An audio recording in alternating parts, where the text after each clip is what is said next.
All right. I think we're live. Hopefully we're live. Start things off right with a little bottle kill here. Good way to start. Woo! That'll set your palate. Wow. Was not ready for that. Anyway, guys, welcome to a very special live stream. It's extra special because it's just me. That's right. Couldn't convince anybody else. Let me know how everything sounds, guys, in the comments. If you can hear me and see me, just give a thumbs up or something, whatever you got to do. Excited to be here. Got some cool stuff to get to today. Definitely going to be talking about Weller Foolproof in a little bit. And got some other stuff as well because we missed St. Patrick's Day because we were busy working on, looks like I got a thumbs up, good. We're busy working on the set. We've been changing some things up here and Jules and I basically didn't finish in time. So we pushed our kind of impromptu live stream, made it even more impromptu and did it today. And it was just me because nobody else could be here. So, all right, guys, I'm gonna let some people kind of gather in and chat here.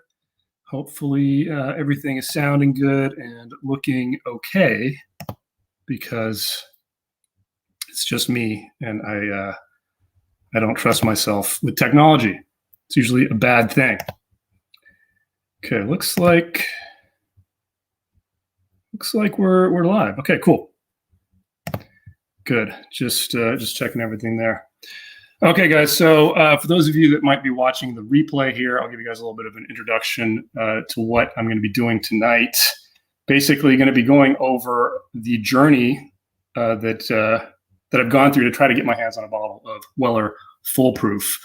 It's a very difficult bottle to get your hands on. If you're familiar with bourbon and you're familiar with Buffalo Trace products and you're familiar with Weller, you know that it's hard to get your hands on that bottle. So I'm going to be talking about that, what I've tried over the years to get my hands on it, and how I finally did get my hands on it. And we'll get to that in a little bit.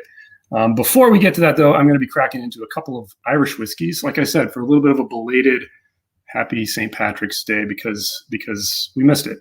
Couple bottles here. Got some Redbreast 12-year cask strength that I'm going to be cracking into. And also a special bottle here, a Middleton, very rare. This is the 2019 release of that. What a good looking box that is. And I think I'm actually going to start with the Middleton. You know, why not start with the cream of the crop? This thing, you'll see it around every once in a while. It's not super hard to find. It is an expensive product. Packaging is just beautiful. I mean, you get a wooden case. Look at that. Pretty cool. Pretty cool. And funnily enough, I was actually thinking I was buying the latest release, the 2020, but it comes in this big cardboard box that I threw away somewhere. And it doesn't say the year on the cardboard box. When I opened it up, though, obviously you can see this is the 2019 release. Not what I was expecting, but I'm sure it's going to be tasty anyway. So I'm going to crack into this, get myself something poured as people keep kind of trickling in here. I should have brought a knife or something because I'm pretty bad at opening bottles. And you guys know that I spill a lot. So the reason we've been wanting to do more lives, period, actually, not the reason for that, but we've been wanting to do more lives. And one of the reasons that we think we can do some more lives is to do kind of initial cracks into bottles like this, because nowadays when we're reviewing things, we're always reviewing open bottles. So we got to open them up and let them breathe a little bit. So we could just crack them open in the privacy of our own homes, but Ireland. But it's more fun to do it here with you guys. So hopefully we'll be doing some more of these in the future. And we do plan to have one next week, probably next Friday. We are just kind of ironing out the details. So mark your calendars. Okay, Middleton, very rare. This comes in at 80 proof, low proof. This has always been referred to by a lot of people as one of the pinnacles of Irish whiskey. I've actually never had it before, but wow, it smells amazing. But I have tried a lot of Irish whiskey in my time. I tend to gravitate towards the Redbreast 12 year, which is great. And I'm going to be cracking into the cask strength right after this. I have had, I had a big sampler pack of Irish whiskeys, so I've tried a ton of them. And I have tried one of the other Middleton releases. I don't think it was the very rare, but I'm going to crack into this. Tell you guys about the nose first. It's a little bit bready and a little bit sweet. It doesn't punch you in the face. I mean, 80 proof. It's not going to blow your nose hairs out, but definitely an enjoyable aroma on. I'm going to let it open up a little bit. Check the comments here. By the way, guys, as you're trickling in, if you guys have any questions, type them into the chat. If you want to make sure I see it, because I'm going to be checking the chat periodically since it's just me and I've got like too many things to look at over here and all these bottles over here that I'm going to try to open. If you guys have a question, try to tag Curiosity Public. Just do the @CuriosityPublic there, and you'll have a better chance of me actually seeing it. Likewise, if you guys feel so inclined to help support the channel and do a super chat, I will definitely see those, or at least hopefully I will see those and respond. And I'll try to take some breaks in between some of the bottles and make sure I kind of catch up if I can. All right, see people getting in here. Mr. Whiskey Shits, the best name in the whiskey tube. He's here. Cheers to you as well. I'm going to take a sip now. My first sip of Middleton Very Rare 2019.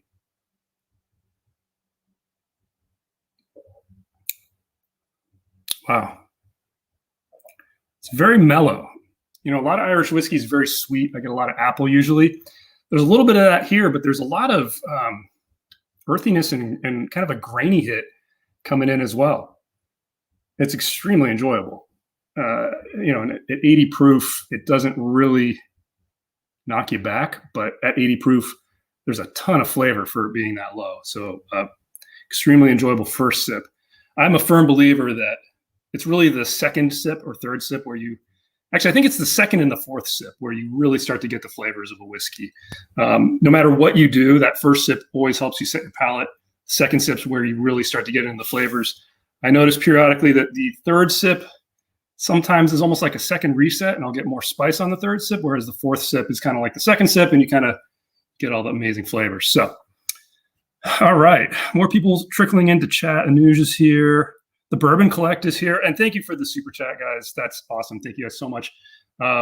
If you guys haven't checked out the Bourbon Collect, it's probably my favorite Instagram account, and it's an amazing YouTube channel as well, because they do some of the most incredible footage I've ever seen. I mean, it puts everything I've ever tried to do to shame.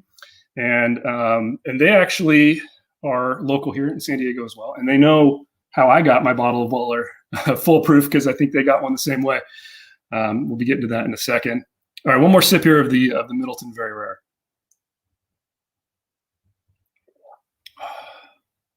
Man, I'm just blown away at how flavorful it is for being 80 proof. I think that's honestly one of the most impressive things about this.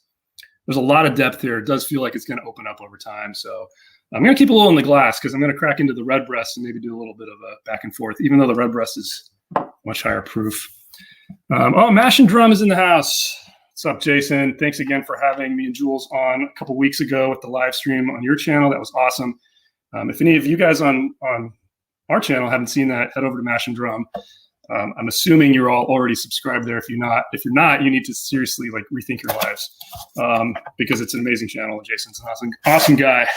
All right, Redbreast Cask Strength. Now I said at the beginning that I do drink when I drink Irish whiskey, I tend to drink Redbreast 12 year. I actually don't know that I've ever had the Cask Strength, and I've had it in a bar when I wasn't really paying attention to what I was drinking. So I don't know that I've really studied it. So this is going to be an interesting first crack into Redbreast single pot still Cask Strength. Now, if you've been paying attention, and actually on the Mash and Drum, Jason, I think you did the new Cask Strength Redbreast that's not age stated. And if I recall correctly, you said it wasn't as good as this, and that the speculation is that the age-stated Cask Strength is going to be disappearing. I don't know that there's been confirmation of that, but a lot of speculation. It's still out there. I was able to grab a bottle pretty easily, and I'll see now. Ooh, if it's worth it. About $70 is what I was able to get this for. And it's 57.6% alcohol. If you're keeping score at home, this is batch B120. And in case more of you guys are trickling in, we will be getting to the Weller Full Proof in a little bit. This is our belated Happy St. Patrick's Day, drinking some Irish whiskey. And like I said, if you guys have any questions, throw them in the chat and tag Curiosity Public for a better chance of me actually getting my eyes on it. This Redbreast, wow, the cask strength is, it's a very different nose. I actually just had the regular 12-year last night.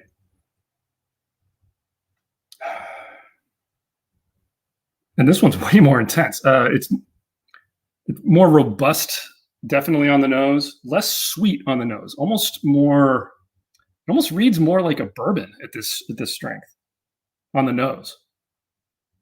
Very interesting. Wow, very, very interesting.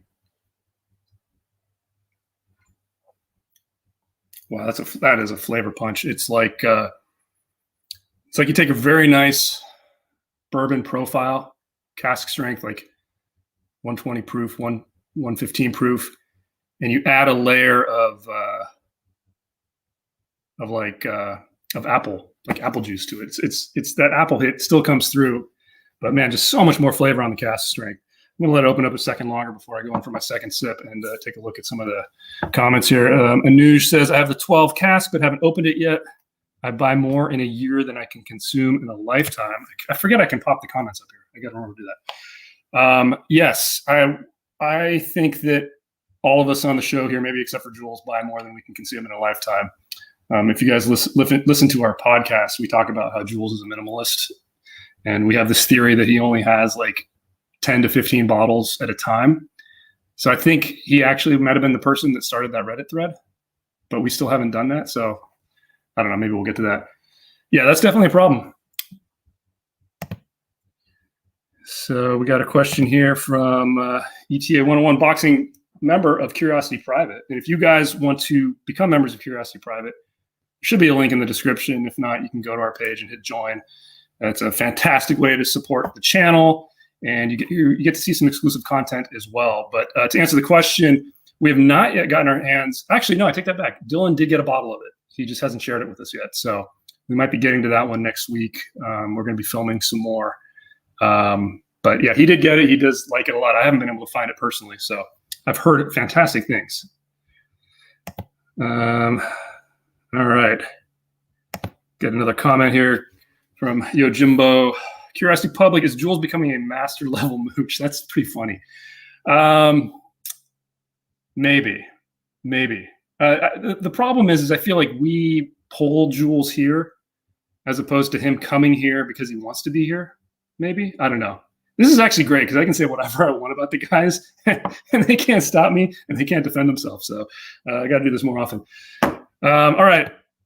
Stephen Miller's here, another one of our members of Curiosity Private. Thank you so much for supporting the channel. Yes, cracks you up with the podcast bottle kills. Yeah, he's been like bottle killing the same bottle for like 6 weeks. It gets absurd at a certain point, but gotta love Jules. Okay, let me go in for my second sip now. This Redbreast 12-year cask strength has had a little bit of time to open up.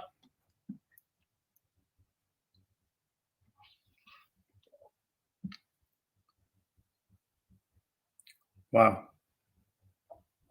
It mellows a little bit after opening up, but man, just such a, you get the barrel much more in the cask strength than you do in the regular 12-year. The regular 12-year to me is this kind of light, fruity, easy to sip, just kind of like a quintessential Irish whiskey plus a lot of extra flavor, plus that more of that fruit, that apple and the white grape. At cask strength, you get so much more of the barrel. It's very impressive. This is an excellent dram. And actually, I think if you're more of a bourbon drinker, you might like this better than pretty much any other Irish whiskey. It's really tasty. I saved a little bit of my Middleton because I was going to do a side-by-side here. Let's see. I think that the proof point is just going to be way too high on the Redbreast. So let me see if I can still even pick up anything on the Middleton now.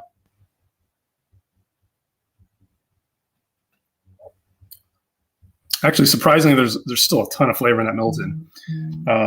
That's really nice. It's definitely mellower. There's not as much barrel influence with the Middleton. Obviously, like I said, it's a lot lower proof, coming in at 80. But it's a beautiful bottle, and it tastes more refined. Like it's more nuanced. You'd have to kind of sit down and study it.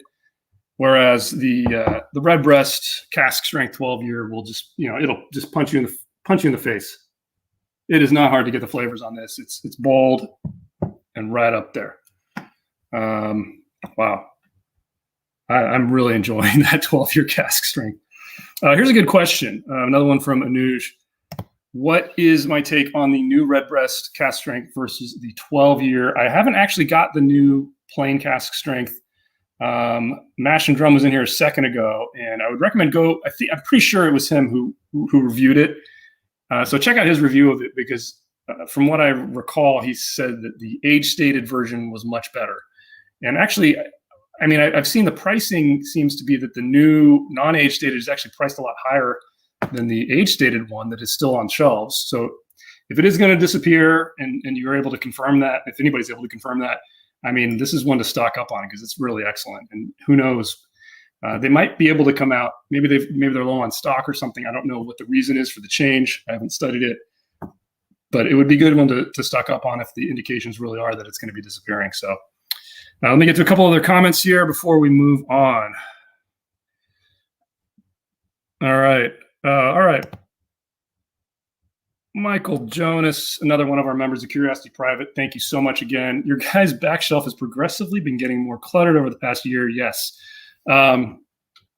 We've been working on the set a little bit. So there's actually been a lot of work, not that much back there. We've changed a little bit, but a lot of stuff that you can't see on the other side is Jules and I have been spending a lot of time kind of tweaking things. But yeah, it's getting more cluttered. I don't know what we're going to do with it yet. It's kind of just a mishmash of stuff, but we did add a Boba Fett right up here. I don't know if you can see that, but that's pretty cool, right? All right. Brenton Shaw says, what up, Dutch? What up, man? Let's see. Ron's wood turning shop and stuff says, I feel like Dylan should have threw up to convince everybody for giving Proper 12 a 7. Yes. If you guys have not seen our most recent review, it was of Proper 12. And yes, as there's the spoiler alert, he gave it a 7 out of 100. That's right. It was a fun episode to film. I had no idea it was going to be that low. It sparked a lot of conversation, and it was a fun episode. Oh man, another super chat here from Sawyer Fam Cincy. I don't know. There's no comment. If you had a question, please type it into chat. I'll try to get to it. But thank you so much for helping to support the channel. That's awesome. So here's potentially some info from Ray. He says, I have also heard that the newer batches of 12 cask strength black box is not as good as the older batches in the red box. I have not compared the two. The one that I just opened is brand new, black box. And like I said, I think the last time I had it was in a bar probably 2 or 3 years ago, and I can't conjure it up clear enough to really do a comparison. So if anybody in the chat knows, please let us know what you guys think.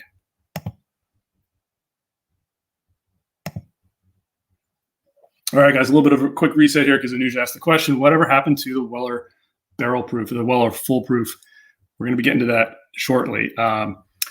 Just to let everybody know, yes, I'm going to be telling the story of how I came to acquire a bottle of Weller Full Proof. It's been a long quest.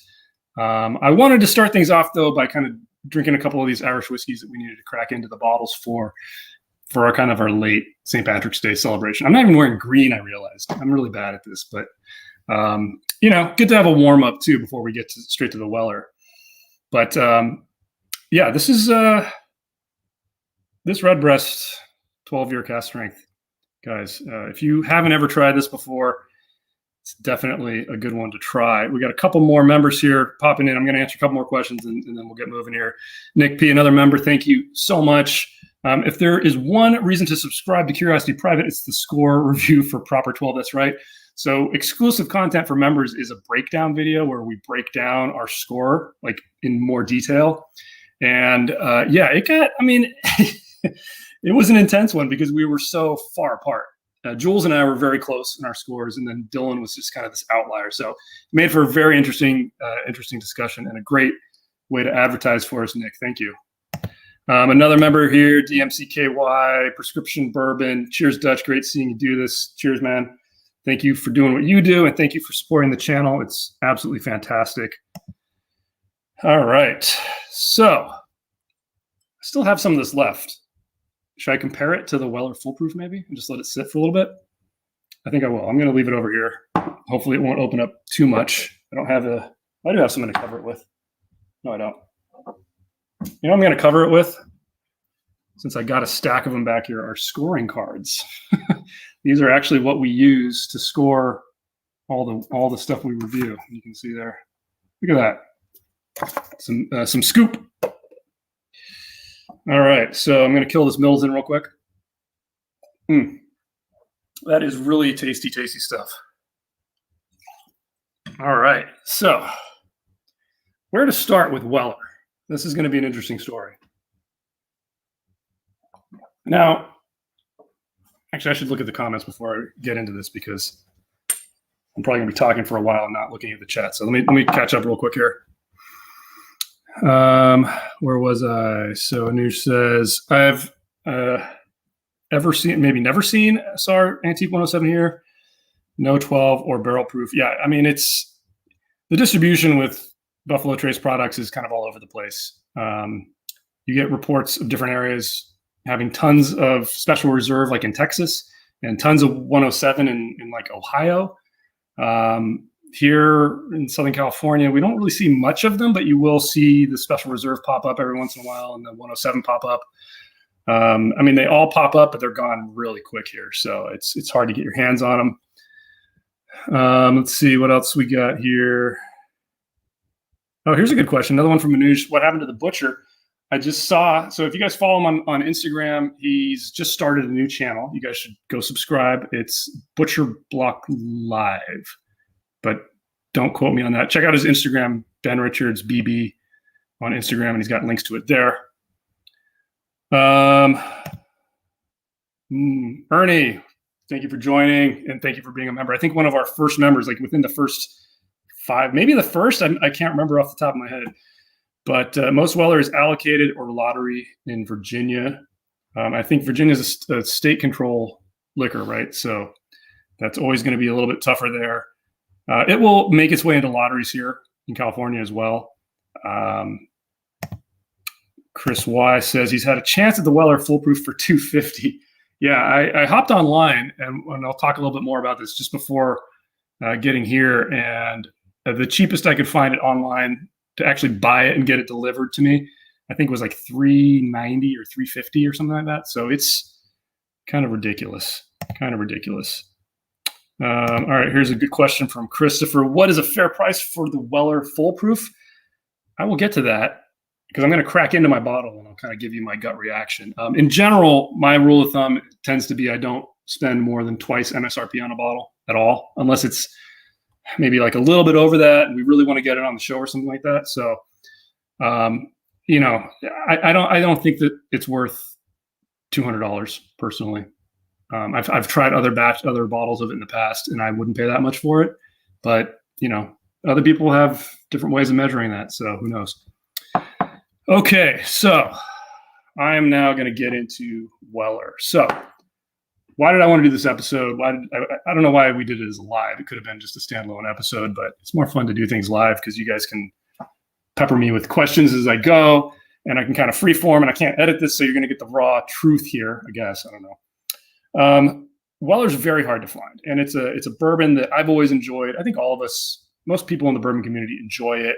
I can remember back a couple years, even maybe 3 years ago, Weller Special Reserve was really easy to find. I could go down to the liquor store down the street. They had it for $24.99 all the time, and it was an easy grab, and I would pick it up regularly. Little by little, the price starts to jump up. It's $30, then it's $35, then it's $39.99, and then it jumps to like $70, and I stop buying it. Pretty much the same thing happens with Weller 107. It's a little bit harder to find a couple years ago than the special reserve, but it was still, I could find it and I could buy some here and there. And as I started to notice the prices creep up, I kind of stocked up about maybe like 3 or 4 bottles, stuck them in the bunker.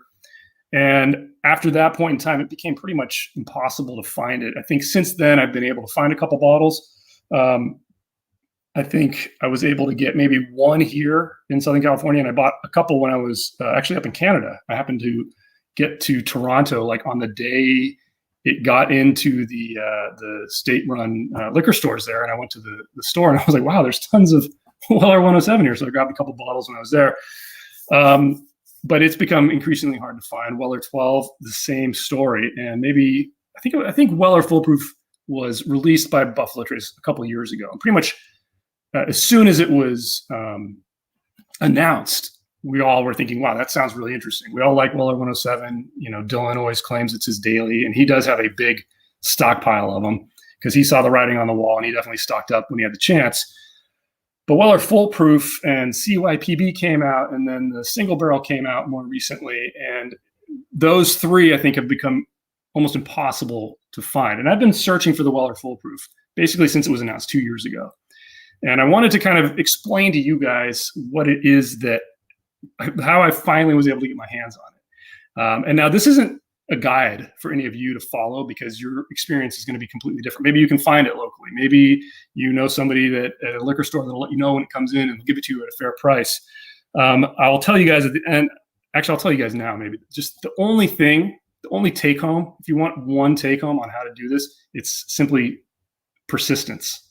Just persistence. You have to keep trying, and you're going to not find things more frequently than you will find things. I can't tell you how many times I've walked into a store, looked around, turned around, and just walked right out. It's frustrating sometimes if you're really trying to get your hands on things. So how did I finally get it? Well, there's when lockdown started, and these kinds of things existed before lockdown, but a lot of restaurants and bars started to come up with programs in order to sell some of their stuff. And one of the restaurants around here, they've got a number of locations in California, and I think some in surrounding areas, Nevada and Arizona, called Eureka. They started to do this whiskey box program. So you subscribe for, I think it's $70 a month or $69 a month. And every month you go into the store and they'll give you a box of stuff and a whiskey. And the bottles that they had in there were actually pretty good. So I've got a few of them here. I'm just going to tell you guys what I've actually been able to get through this process. So one of the bottles in the first months that I joined was actually this guy, Michter's Rye single barrel. So, off the bat, I was like, that's pretty good. I don't know if this was the first one. It was one of the early ones.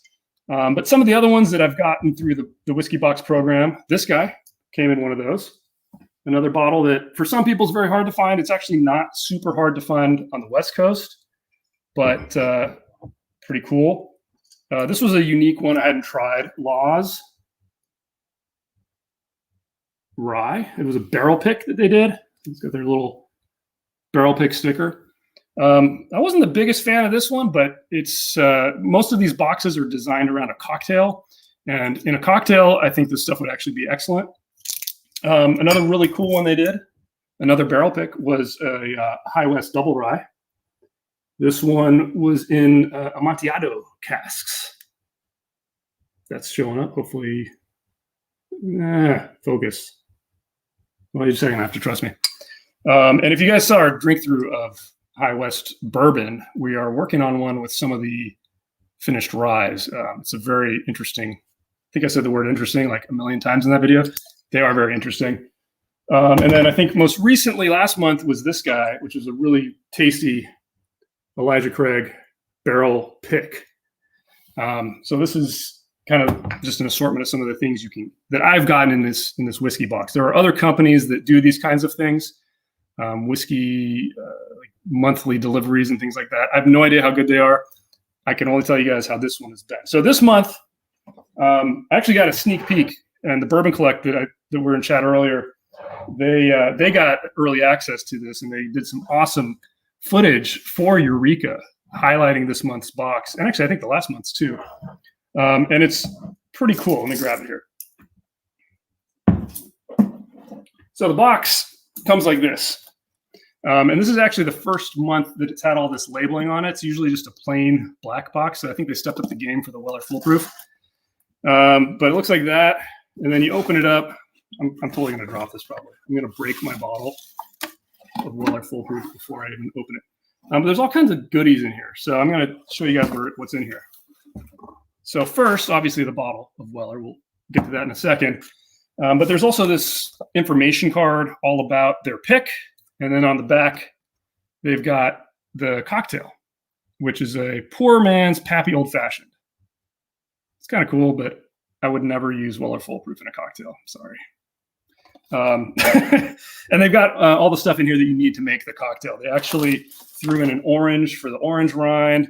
There's some of these dried blood orange garnishes that they even included. I thought that was kind of cool. And then the Demerara sugar that they want you to grind up in the old fashioned. Coincidentally, if you guys are into old fashions, I almost never use sugar cubes or regular table sugar when I make an old fashioned. The history of that's kind of interesting, so I'm going to digress for a second if that's okay. But back when cocktails were first starting up, it was before ice was very popular in bars. So they would use rock sugar or granulated sugar to make cocktails and to sweeten them because the liquor was not cold and it would actually mix pretty well. Then after the advent of ice, not the advent of ice, but after ice was available in bars, a lot of places actually switched to using syrups because those will actually mix much better. And if you try to do rock sugar or granulated sugar into a cocktail, it never mixes perfectly when you add that ice and it gets so cold. So yeah, I never use this. I always just use simple syrup if I'm making an old fashioned. At that, I add a tiny bit of simple syrup because I don't think it really needs it. Okay, also in here are some actually really cool coasters that say Weller on them. So like all kinds of swag. And some of the past boxes have had like a Glencairn that has a label on it. I think the Michter's box with the Michter's Rye had a Glencairn that said Michter's on it. Some of them had like bar spoons and measuring cups and things like that. So every box has been a little bit different. And then they've also got some snacks. I don't know why this is in there, but there's a honey bourbon brisket from Duke's, which I might have to crack into this in a little bit. So, all right, enough of that. Nobody cares about that. Let's talk about the bourbon. All right, let me quickly catch up on some of the chat. I've just been talking way too much there. Okay. All right, so you guys are sharing your experience finding Weller. That's awesome. Thank you, guys. Nick P, lucky to get Weller Foolproof from a big box store. That's awesome. Blaine says Special Reserve sits on a lot of shelves here in Ohio. Antique is available in the metro areas. That's good to know. Here's an interesting question from Brenton. Why do you think the Buffalo Trace products are so hard to find? Is it that their products are that much superior, or is it marketing ploy? What makes it so much better than other distillers' juice?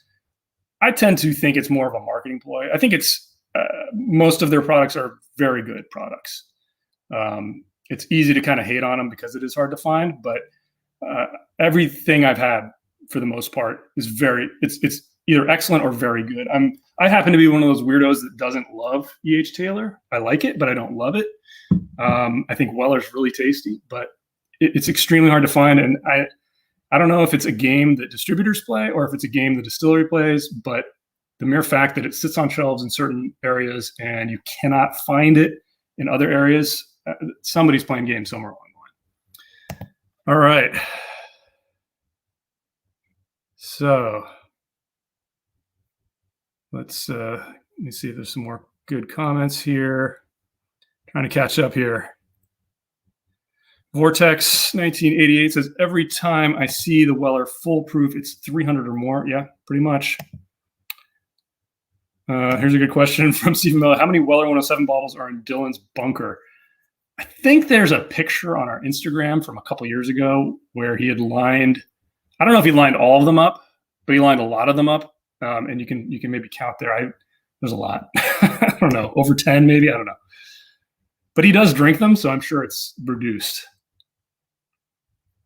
All right, let me see. I'm almost caught up here. A lot of Goji got his Eureka box as well. Awesome. I mean, I feel like this was worth the price of admission for the past few months. I mean, and in general, really good bottles. So there was another one. There was a 9-band whiskey. It was a wheated whiskey from Austin that I didn't love. I've been using it for cocktails, and it's actually pretty good in that respect. All right. Here's another question from, super chat from Ray. Thank you, Ray, so much for supporting the channel. Not related to Weller, but thank you for turning me on to Foursquare Rum and Tears of Llorona. Both blew my mind. You're very welcome. That's what we love to do here. We love to try new things and tell you guys whether we like them or not. And both of those, Foursquare Rum, I don't think I've ever tasted one that I disliked. And Tears of Llorona, one of the most amazing spirits, period. Not just amazing tequila, best spirit, period. One of the best spirits. I just got a bottle of a newer batch of Tears, and I think it would be interesting to actually do a comparison because I do find the newer batch to be a little bit different. So the batch that we actually reviewed was a couple years old. So, they do vary a little bit batch to batch. The flavor profile is very similar, though, so that's a good thing. All right. Let's talk about this now. Weller Foolproof. There's the bottle that I just got. It's got the little single barrel select sticker saying Eureka. I've tried other iterations of this. I think I've tried maybe 2 other bottles. Dylan has one that he was able to get. One of the chain stores here on the West Coast, Bevmo, had a pick that they dropped a few months back, and he was able to score one of those. I was unable to. I've entered many different lotteries for this bottle. I've punted many different stores trying to get my hands on it. And I've seen it before, but I've never seen it at a fair price. So this will be a fun one to crack into here. I was thinking just my luck, the cork would get stuck or something, but it didn't. So Buffalo Trace seems to always make good corks. So, all right. So what's the deal with Weller Foolproof? Well, it's the highest proof Weller aside from the Antique Collection William LaRue Weller, which ironically, I've actually been able to get a couple of bottles of in my lifetime. So for some reason, just the regular Weller Foolproof has eluded me. It's very interesting to taste it at a higher proof. The William LaRue Weller, the Buffalo Trace Antique Collection bottle, is unfiltered. It's very high proof, I think up into the 120s, 130s. The Weller Foolproof, this bottle comes in at 114, I think. Yeah, 114 proof. Yeah, 57% alcohol. Not crazy high, but for a Weller product, it's higher than 107 by 7 points. I guess that's kind of one of those things I kept coming back to is why would I pay so much more for a bottle that is just a little bit higher in proof than Weller 107? That's one of the reasons I haven't, forked over, hundreds of dollars for a bottle of it. Stephen Miller says, don't spill. I didn't actually spill at all. That's how careful I was. All right. It's a very similar nose to 107. I always get a lot of the baking spice with Weller.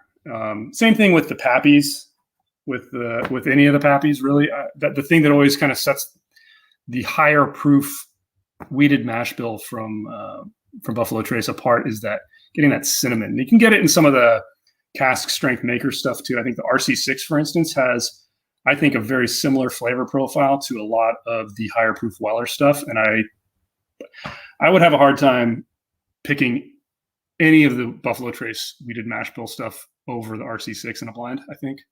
It will be an interesting blind. Maybe we'll do that one in the future. But the RC6 really nailed that flavor profile, I think. But this nose is glorious. It's full-bodied. Not terribly different than Weller 107. It's louder in every respect, though. And you do get a little bit more of that cinnamon, which I find enjoyable. So let's see how it tastes.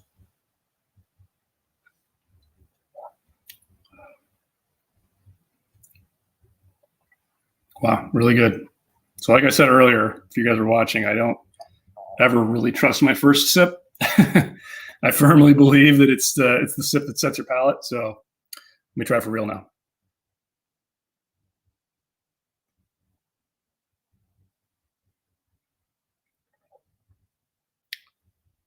got a lot of spice.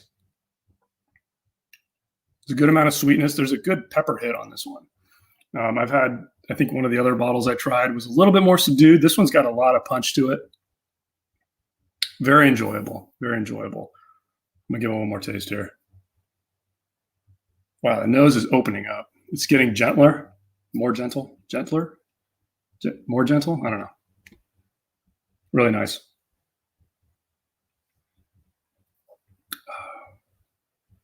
I mean, it's excellent whiskey. Is it $400 whiskey? No. Is it $200 whiskey? No. What's the most I would pay for a bottle if I saw it sitting on a shelf? I mean, I think MSRP is around 60 to 70 bucks. I would pay maybe up to twice that. I mean, like, I think 120, I would consider it. Up to 140, maybe. If I didn't already have a bottle, probably. Since I do have one now, maybe not. If I was trying to get another bottle for the show or something like that, I would do it at 140 still, but much more than that. Yeah, I don't think so. There's just too much really good whiskey out there that's available, that's cheaper, and even around the $100 mark, there's a lot of stuff out there. And I noted Maker's Mark just a couple minutes ago. Any of those Maker's Mark private selects, they're going to be coming in at usually a higher proof than this even. Even the regular Maker's Cask strength, I think, gives Weller 107 and probably this a run for its money. The RC6 Cask strength is out now. The wood finishing series that they've got now, they're on their third one, the FAE 1 that just came out.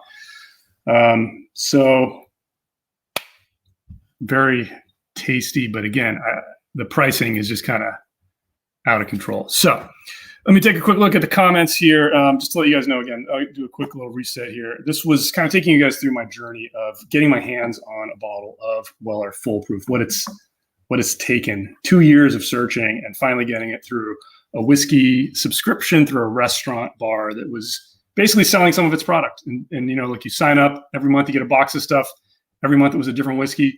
This month it happened to be Weller Full Proof. Totally awesome. This was kind of an impromptu live because we missed doing our Irish whiskey St. Patrick's Day live. And that's why the other guys aren't here, because I abandoned them to come do this. Wow. I mean, the nose is really opening up. It's a really, really nice nose.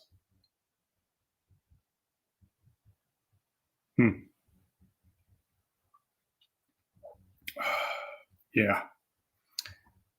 Would I pick this over a Weller 107? I mean, if they're side by side at MSRP, yeah, it's more intense. But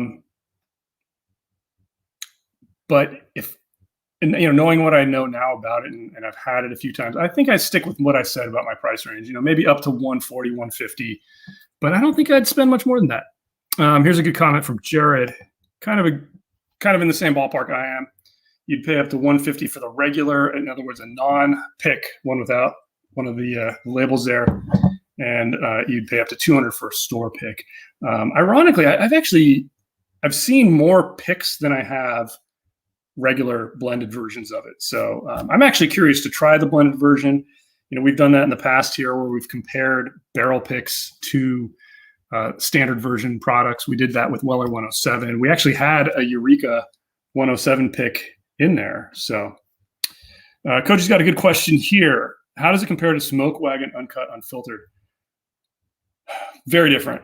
The weeded mash bill with the Weller is just, you get a different kind of sweetness. You don't get as much of an earthiness with the Weller. The couple of batches of Uncut Unfiltered that I've had, they're right over there. They have I get more grain in them. Just very different. They're both very good. And of course, I think the Smokewagon is probably a little easier to get than the Weller Full Proof, and around the same proof. So, All right, a couple more comments here. Let's see. Ernie says he just got Maker's FAE01, have not cracked it yet. That's awesome. I'm really looking forward to trying it. I've really enjoyed that lineup, the wood finishing series. Like I said, RC6 goes down as one of the best bourbons I've had, period.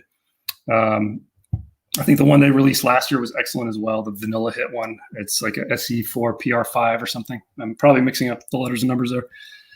Michael Jonas says, I was personally let down from Weller 12 and the full proof considering the rarity and secondary pricing. I'll take a good ECPB any day of the week. Yeah, that's a great point. Elijah Craig barrel proof. I mean, you can usually find that when it comes out for around $70, plus or minus. I've never really had too much trouble finding that bottle. Whereas when you factor in the time you spend trying to find Weller, that's a good thing to consider. I mean, it's kind of crazy. I think most people can find Maker's Private Select around 75. That seems about right. I would agree there. And some of those are just absolutely amazing. Bubble Bath Bourbon says, I hear those Eureka picks are real good. Yeah, this one is really tasty. Like I said, we reviewed the Weller 107 pick. It was one of the older Weller 107 picks from a couple years ago. We put that in. If you guys look through our videos, there should be a blind comparison we did with some Weller 107 picks, comparing them to a regular issue 107. And actually, none of us picked the Eureka pick, but I think Dylan was the one that picked the regular issue one as his favorite. So it's kind of interesting.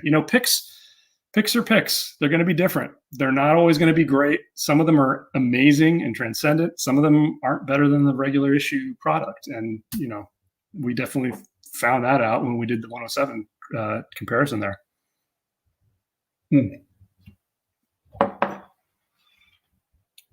All right. So I've got my Redbreast cask strength sitting here still. I covered it up with one of our scorecards. And I'm just kind of curious. I think it's going to be it's a completely different flavor profile, but it'll be a kind of a fun one to do side to side here. Let's see. Actually, before I do this, I've got a couple other bottles I want to crack into. So why don't you guys let me know in the comments which one I should do? I think I know what people are going to pick, but I've got a couple here. Do I have another one? Might have a third one if I can find it. So this is one of them. This is a Springbank 17-year-old Madeira cask bottle at 47.8 proof that needs to be cracked into. It is unopened. And I've also got the Bardstown Bourbon Company's, whatever the heck that is, Pavitt. I don't know how to say that. Phifer Pavitt Reserve, which is, I think, in Cabernet casks, finished in Cabernet Sauvignon barrels from Phifer Pavitt. So, guys, drop some comments. Let me know which one of those you'd like to see. I'll do one of them. Maybe I'll do both. I don't know. But whatever you guys pick, I'll do first at least. So, let me try my quick little head-to-head here with Irish whiskey to Weller Full Proof.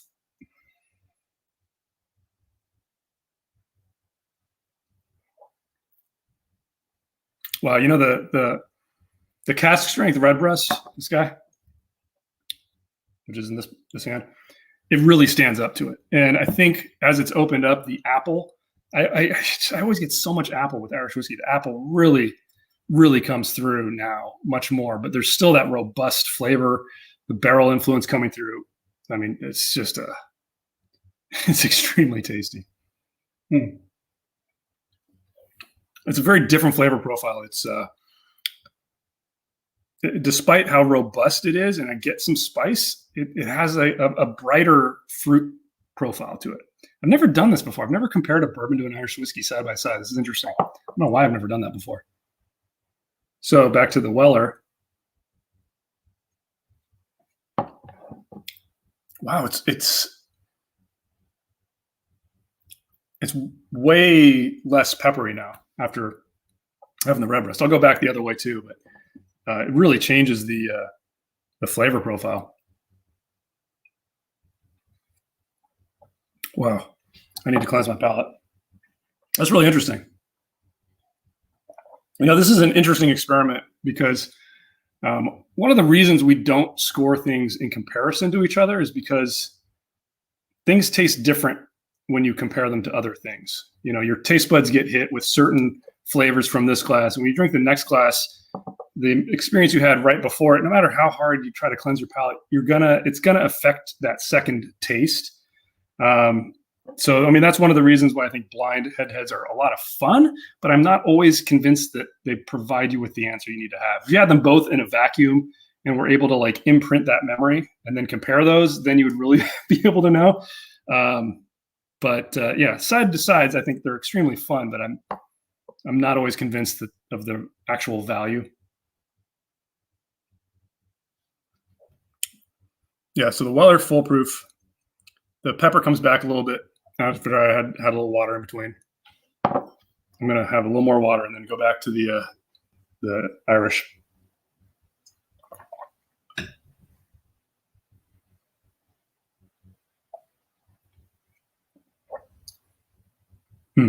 Wow.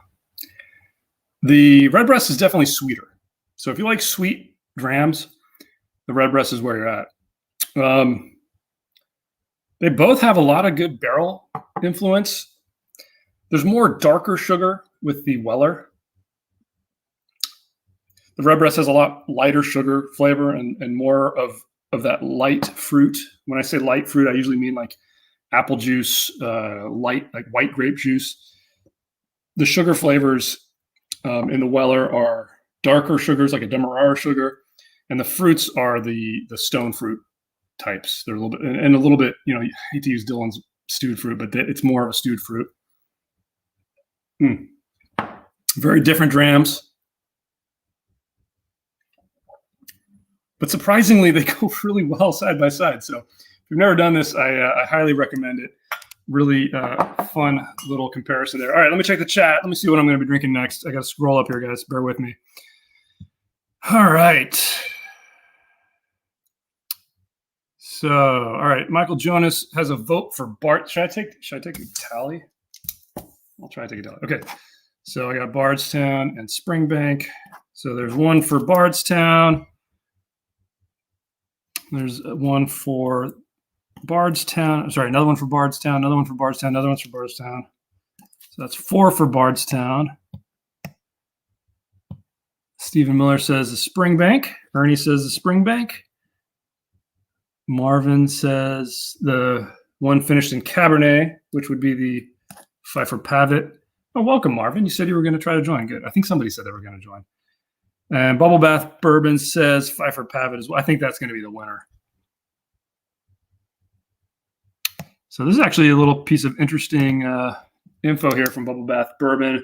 Phifer Pavitt, really cool. They plastic wrap the barrel as soon as it's dumped and ship it in a refrigerated truck to BBC for maximum moisture. I think Bubble Bath Bourbon has a channel, if I recall correctly. So you guys should definitely check that out. Good info. Thank you. Another vote here for the Bardstown. I think Bardstown's going to blow it out, guys. Sorry. Anuj wants the Springbank.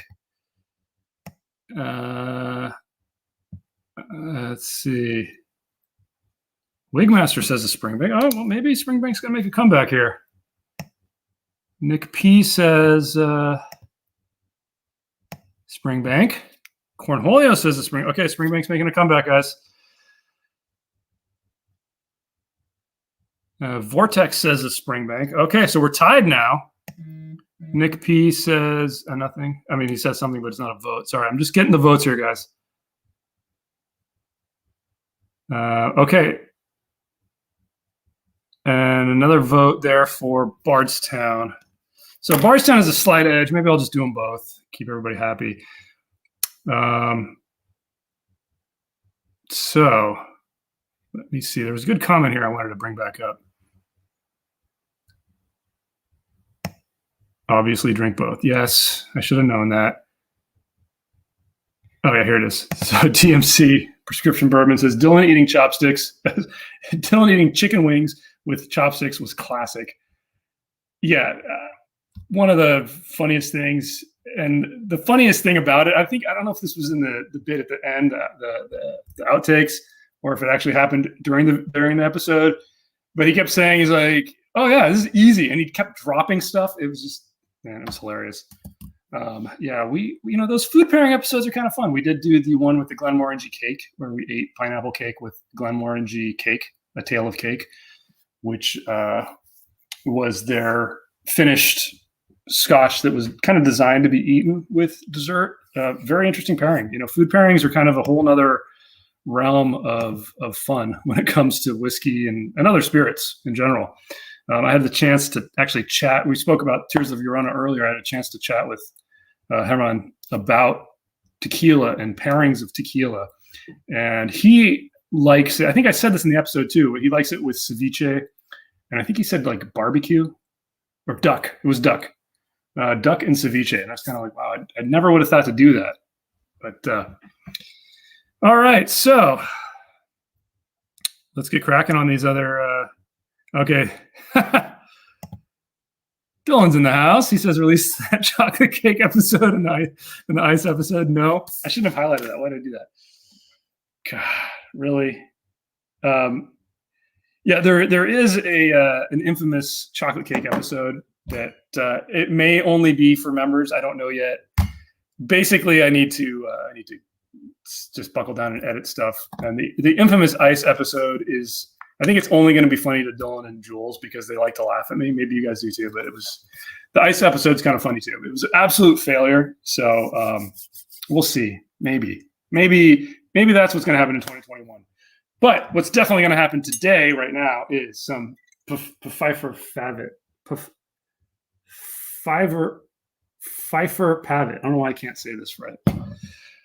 If you guys follow ADHD Whiskey, Matt is the top whiskey person or something like that, and from Bardstown, and he did a review of this. His reviews are awesome. They're so funny. But I don't know much about it other than it says cask strength, but it's 50%. So relatively low cask strength. And it just says it's finished in the Phifer Pavitt barrels. I know there's more information out there. If we end up doing a review of this, we'll hopefully have a little more info for you. The point of these lives is not for me to give you guys info about the bottles. It's just for me to give you my reactions to them. All right. World's top whiskey taster. I think I knew that. I just wanted to make something up. It was cooler in honor of him, America. So Cabernet. I have not had a Cabernet finished bourbon that I've truly loved. Well, I got to say, this cork is massive. Like that's heavy. It's heavy metal. I forgot that I could do sound effects. Let me say that again. It's heavy metal. Get it? Okay. I'm going to stop doing that. Yeah. So Cabernet finished. There was a one of those Luxco bottles, the finished ones that they do. I'm blanking on the name. Somebody will remember it. They did like a Cabernet one. They had a toasted one. They had a rum finished one. They come in a wooden box, and they are called Blood Oath. Came to my head. All right. Yeah, Blood Oath did a Cabernet finish one. I think that Jefferson's does some wine finish stuff. There's probably a big one I'm forgetting. I think, yeah, but as far as Cabernet, there's not a ton. I think I've had some Scotch finished in Cab. Wow, the nose is really nice on this. Wow. Really nice. Yeah, Dylan is in chat, guys. So if you have any questions for Dylan, just tag Dylan Weathers on there, and he will probably respond with something inane. Well, the nose doesn't smell anything like Cabernet to me. Maybe very subtly. I'm not the biggest Cabernet fan. I'm not a big. I mean, I got into wine for a little while, but it was very early in my kind of tasting experience time, and I wasn't paying a ton of attention to it. I kind of just found the things that I liked and stuck with those, and I tended towards Syrah and Petit Syrahs, and I like Mourvedre a lot. Mourvedre? I don't know how to say the French things. And there was another one, the Argentinian. Blanking on the name. I got Weller brain going, guys. Sorry. But this is a really nice nose. I think that this is Dickel juice, if my memory serves me right. I don't think it says on the bottle, but I think on their website they have info on it. Actually, maybe it's in the handy dandy card here. We start with 10-year-old Tennessee straight whiskey. Yep.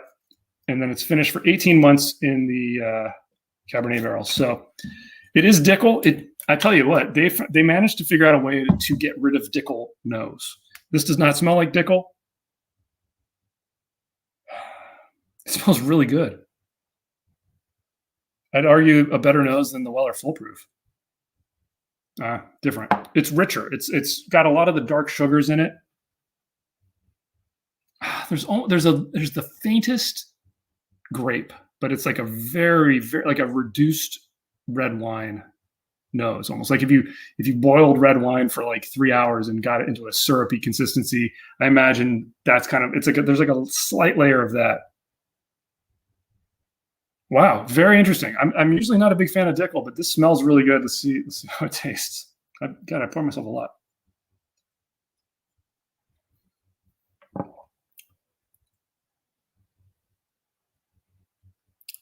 It's really mellow on the palate. It's a little drying.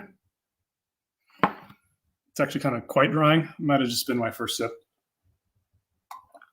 Let me give it one more taste here. I'm actually going to let it open up for another second. I'm going to check the chat because I don't know what Dylan's doing in here. Actually, Dylan, I should make you a moderator. If that's really you, I wonder if this is somebody pretending to be Dylan. So he is now a moderator. So he should have the wrench. Let me just take a quick look here. Yes, Dylan. God, I did refuse to post the picture of Proper Patrol on the trash. I didn't refuse. I actually forgot to add it.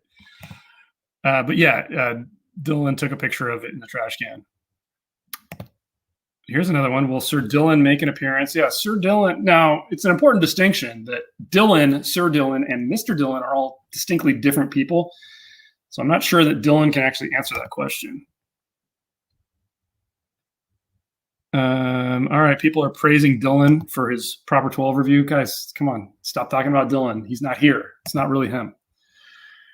The new Thomas S. More. Yes, we do have those, and that might be coming up soon. We might do it as a drink through. We might do it as a live. Haven't decided yet, but we do have all three. I have actually cracked into all three, and yeah, of course, they do have the Cabernet finish in there, and a port finish, and then a Chardonnay finish. So, all right. Marvin says, curious about your reaction with a cab finish. I purchased a Dovetail whiskey from Costco with a cab rum port finish ? And I loved it. Wonder will this hold similar taste? Yeah, I have not tried the Dovetail. Barrel or whatever, however it said.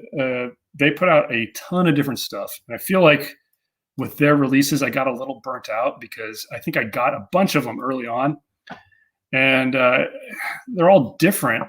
And there was a lot of ones that had Dickel. There were some that didn't. There were some really good ones and some that I didn't like very much.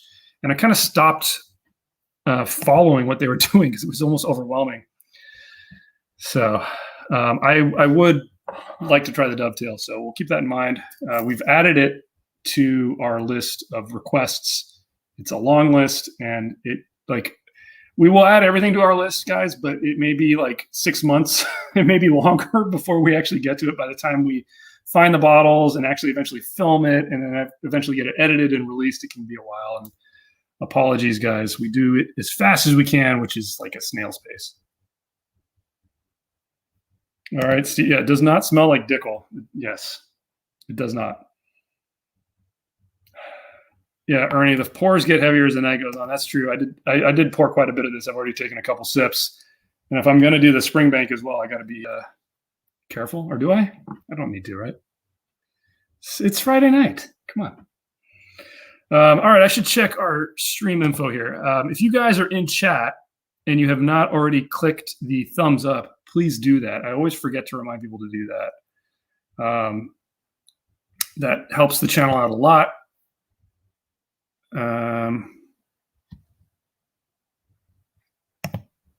Dylan, why did you agree to fight even Drago? It's supposed to be an exhibition. Best comment of the night. All right. So Dylan is answering some questions.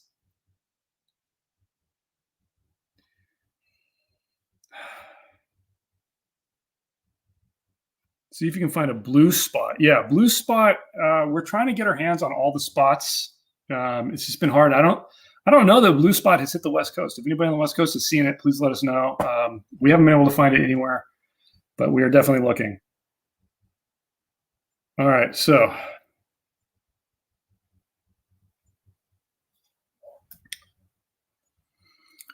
okay, after opening up a bit, I'm still getting a fair amount of dryness. I can only imagine from the Cabernet influence. There's a good amount of sweetness. The finish actually, it's really strong for the first, like the initial part of the finish, and then it really does drop off after that. So it's not like it's an immediate drop off. It's like, okay, here's some sustained flavor with, you get some Cabernet and then it drops off. So it's not a gradual decrease. It's a pretty steep cliff. It hits a cliff at a certain point. So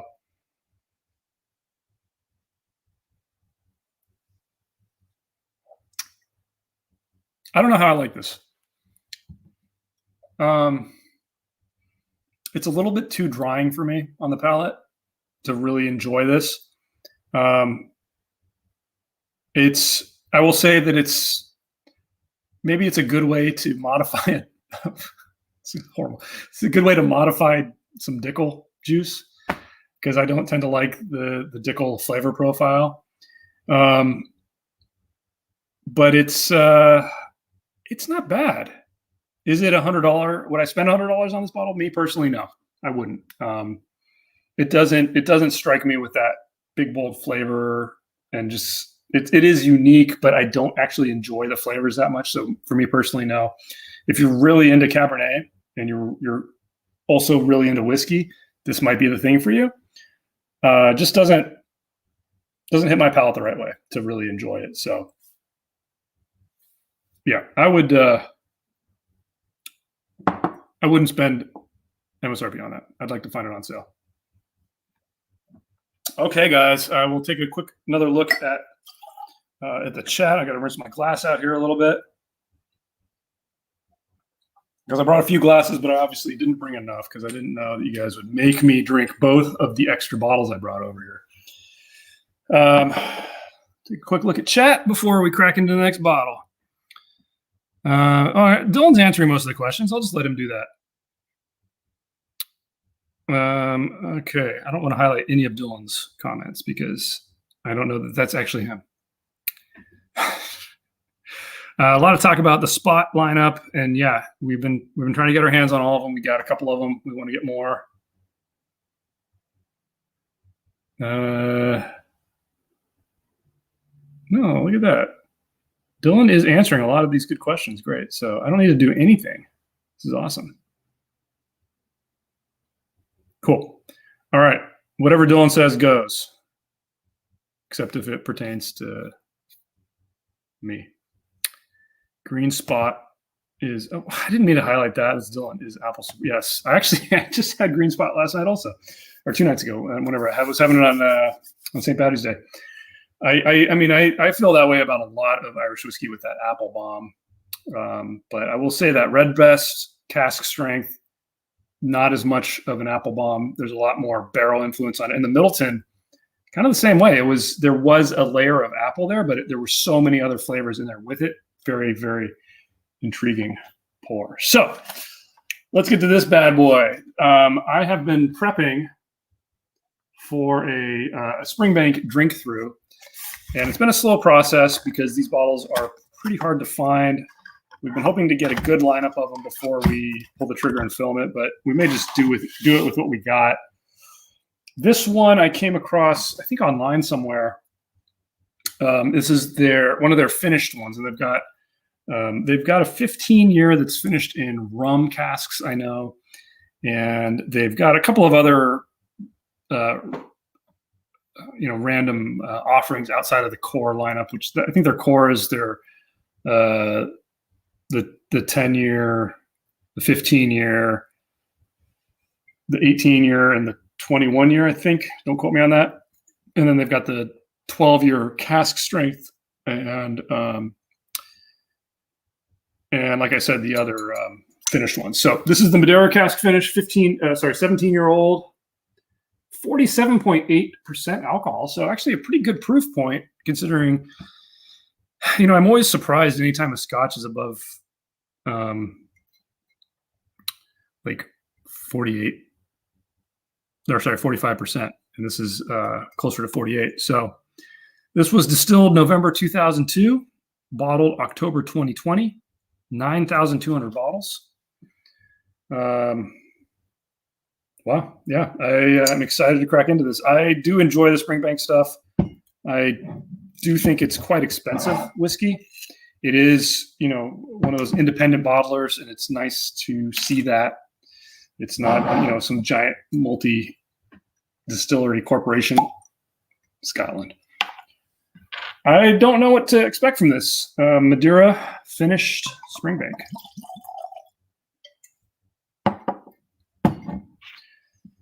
Where's the Middleton ranking in tonight's dram?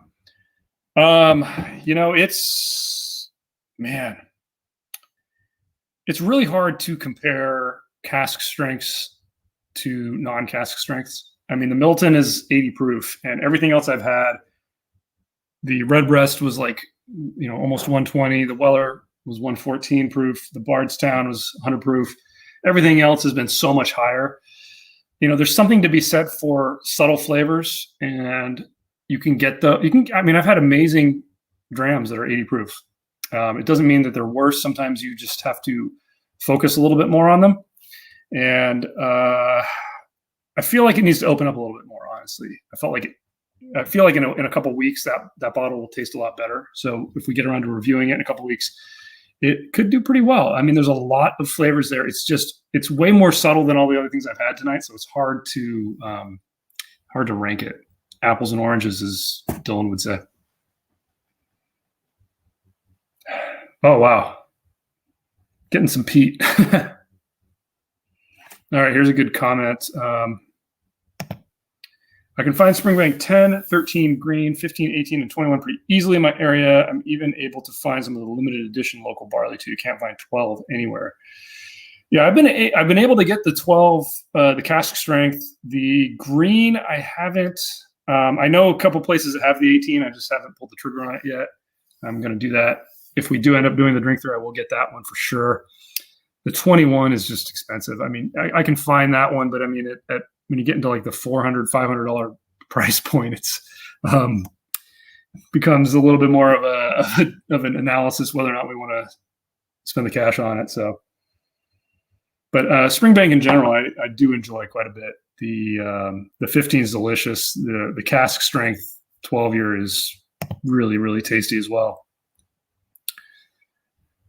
Yes, Ardbeg drink through already. Yeah, there's a lot of Ardbeg to go through, so we're accumulating it. Hopefully we'll get that one this year. That'll be a good one to get to. All right, let's see how the nose is.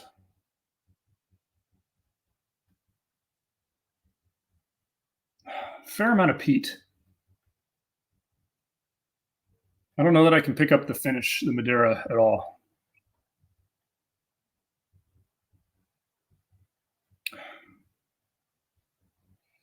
There's a slight sourness. It's a weird nose. I mean, in a good way. It's it could just be the smoke I'm smelling, but I'm getting that little bit of sourness that makes me think it's more on the peat side. All right, give it a first sip here. I think this one will need to open up a little bit more, so let's see what the first initial sip tastes like.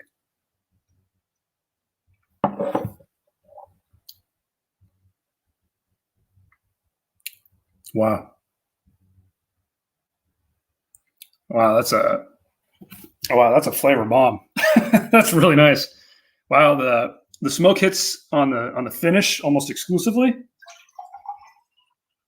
That probably sounded like I was peeing, but I was just pouring myself more water. That's a really interesting dram. I'm going to let it sit for a second before I take my second sip and give you guys a real tasting of it.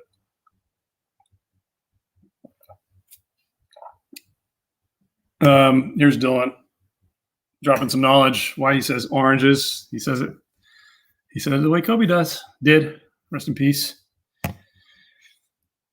Yeah, so a lot of people into the Ardbeg. Yeah, we've only reviewed one Ardbeg, I think. The Clary Vrechen. We've got got a couple other ones waiting in the wings. So, when we decided to take on all spirits, we knew that this would be a long process. So it's kind of hard every time for us to pick what we're actually going to throw into the review. And as we're still growing, we want to make sure it's stuff that people want to see before we get to like super obscure stuff. But Ardbeg's definitely on the list because we all like it a lot too. Here's a great question. What whiskeys over 150 do you feel like are a value? That's a really good question.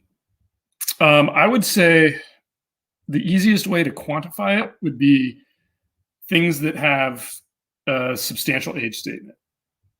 Because I think intrinsically there, you're getting a product that's sat in a barrel. Say if you get a 21, like we had the Tabiki 21, which was definitely over 150. I don't think it's worth the price that we had to pay to get it, but I understand why it would be priced well over $150 because, to have something sit in a barrel for 20 years, you have issues of evaporation depending on where it's stored. You're paying for the work that's gone into it, right? I mean, someone had to own that warehouse and maintain it and take it out of there and then end up blending it if it's a blended product. So when you're talking about pure flavor, I think it's hard to start justifying things when prices get crazy high. I would take something like Tears of Eureka, which I think is fairly priced at over $150. It's usually like you can get it maybe like 170 to 220. I've seen it all kinds of ranges in there. And I say that because it's a very unique product. It's a tequila that's had a second and a third, or it's had tequila that's had second maturations, but 3 different second maturations, and then they're blended. There's a lot of work that goes into that, and it makes a very unique product. So I actually think that when you get to that price level, it's kind of the uniqueness that makes me say, yeah, hey, that's kind of worth the extra money. Whereas if it's just another bourbon or another scotch and it's just priced that high, I don't know, maybe I have a harder time justifying it there. But if there's something really unique about it and I happen to like that, then it does seem justifiable. Of course, if you're just walking into the store and you haven't tried it, that makes that calculation much harder. So.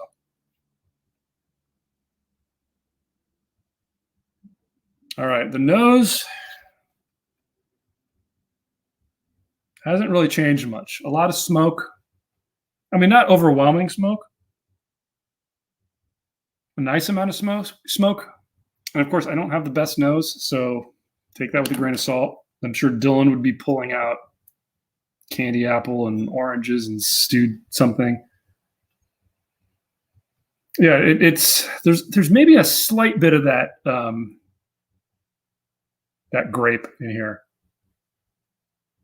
but a very rich grape. So very reduced grape, kind of like what I was talking about on the flavor profile of the Bardstown, where like if you boiled that Chardonnay, the Cabernet down, like if you boiled a Madeira down and it got like thick and syrupy, the way I would imagine that would smell, there's almost a layer of that here. It's a very enjoyable nose. No real ethanol hit.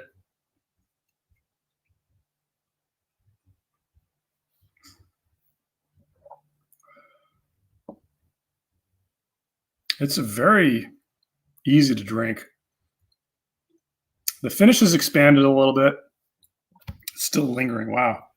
It's almost like a syrupy consistency on the finish. It's weird. The mouth feels not super intense, but as it's kind of like sitting on your palate, it's weird. It almost feels like it gets more rich the longer it sits on your palate, and it really does stick around for a long time. Wow. That's very enjoyable. Now, another very expensive dram, I'd have to double check on the price point. I want to say $250, a very pricey one. But is it worth it? I don't know. We'll have to do a review. Yeah, this is a great nose.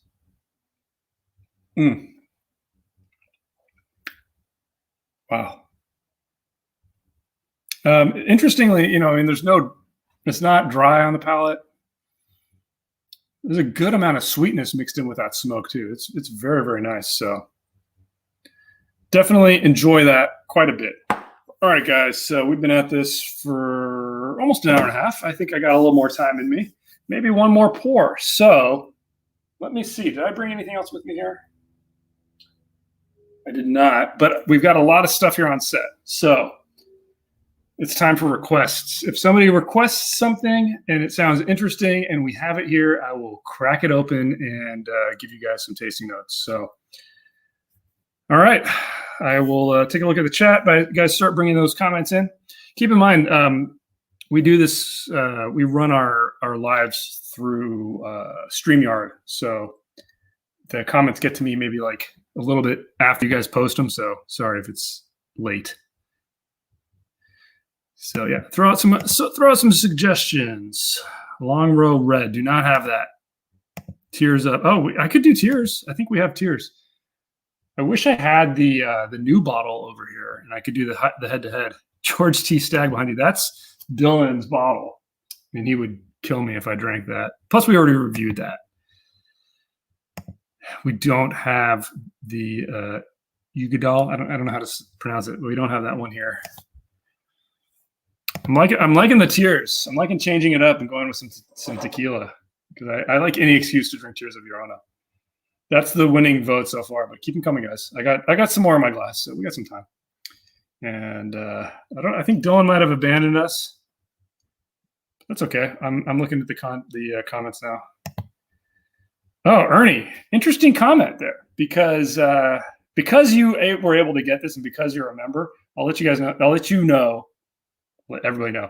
Our next video is actually going to be a Jack Daniel's drink through. So that bottle will be in there. So I could do that, but you're going to see it probably on Monday. So, or actually, since you're a member, you'll probably see it over the weekend.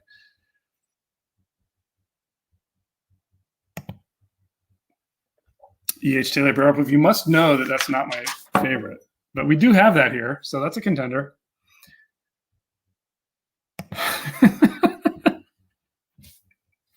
I kind of wish we had a bottle of Orangina here.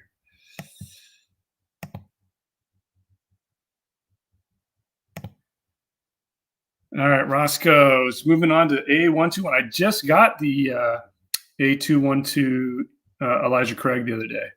And I got to say, man, the last three have been fantastic. The B120, the B520, and the C920, and the A121, all really killing it. Got any El Dorado? We actually might. I think we do. I'd have to search for it. So I think Dylan brought a bottle of that, but I don't actually know exactly where it is. Larceny Barrel Proof. I don't think we have one on set, unless Dylan brought it here and stuck it somewhere, and I don't know where it is. Octomore. I don't think we do. We definitely don't have an Octomore here. Sorry. That I would like to do that.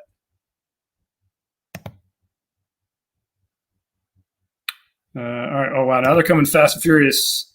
Yeah. So Vortex, maybe you just heard what I said to Ernie's comment on the same thing. That's coming up. So mellow corn. We do have mellow corn. I'll use that as a punishment, maybe palate. I was going to say palate cleanser, but I kind of feel like punishment might be more appropriate. All right. Let's see what else. Are my comments getting? No, sorry, Nuj. Let me go back up and see. Any Octomore? No. Sorry, I'm probably just missing them. Beam White Label. I think we do. We definitely have Beam White Label because we did our $20.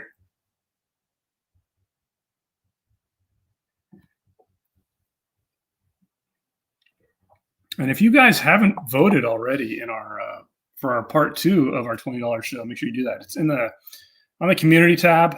We're going to take the top 2 from our $20 bourbon challenge and do them as a head-to-head. So a lot of Ardbeg comments. I think the only one we have here is the Corey Vrecken. We might have one other one, but I don't think any of the other ones have made it to the set. So here's one of the other things. I said Jules and I have been working on the set. We've also been working on our storage. So right now, everything is either on the floor over here or sitting on a counter over here. and they're not displayed very clearly. So it's going to take me a while to find things if we do have them. So I'm keeping that in the back of my head as well. Yeah, no Ardbeg 10. The only one's the Quarry of Reckoning. I'm pretty sure that's here. Knob Creek Cask Strength Rye. We don't have that here either. I do have a bottle of that, but it's not here on set. Sorry. Brookladdy Black Art. That would be awesome. Stag Junior. Wow. Four Roses single barrel. Wow, some good requests here. Part of the problem is none of us have our whole collections here. We have a lot of stuff here, but obviously not as deep as our own cabinets. I do see an Ardbeg. Let me go see what that is. Hang on.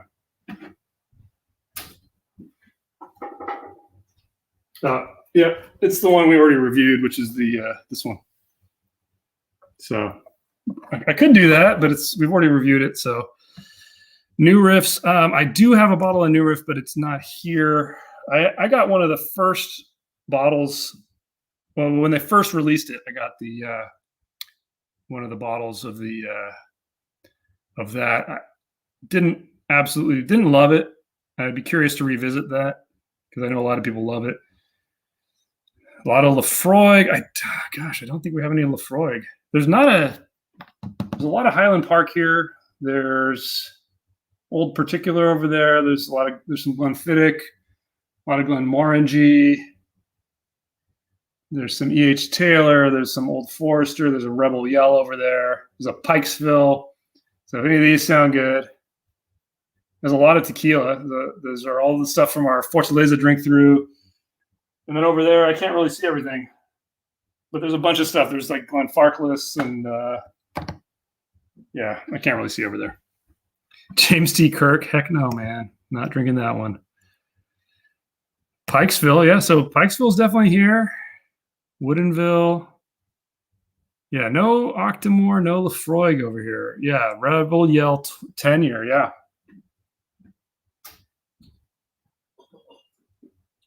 So yeah, these both came up. So we got them both here. Wow, there we go. These are two really tasty bottles.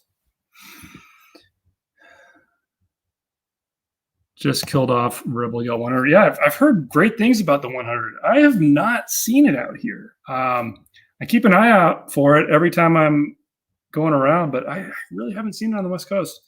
It'll be a good one to try. Yeah, Bradshaw versus Kirk. That would be a fun episode. I don't know what would win. I really don't. Yeah, Dylan does have the Redoubtable, but he hasn't brought it to the set yet because he's hoarding it. Bardstown Discovery. I've been actually trying. I haven't been able to get a bottle of that. I don't know, man. It's around. I just need to hunt a little bit harder. All right. In the interim, as I kind of think about what I'm going to crack into. Actually, I should just crack into something, huh? Let me rinse the glass out.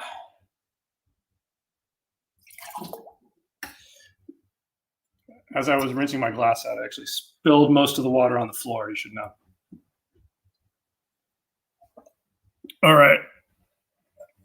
Glendronach 18 is on my list in the price range. I missed a good question there, I think. Let's see what that was. Okay, here's a good question. Everybody respond in the comments too what you guys think. What is a really good scotch for around $150? Yeah, I think I agree there with what Jeff said. The Glendronach 18. I think you can actually probably get it a little under that price point. That's an excellent scotch. If you like the sherry influence on a scotch, I am starting to believe that Glendronach is better than Macallan in that regard. All that being said, pound for pound, the Glenlivets have actually really surprised me on our blinds. So, all right, let me see any other good comments here. Wow, a lot of stuff, guys. Thank you. This is actually good ideas for future episodes. We don't have all of these here on set, unfortunately. So, Burrell Bourbon. So here's another good question as I figure out what I'm going to pour. What's your stuck on an island bourbon? I'm going to grab a tequila glass in case I decide on on doing the tiers, which I see. So talk amongst yourselves.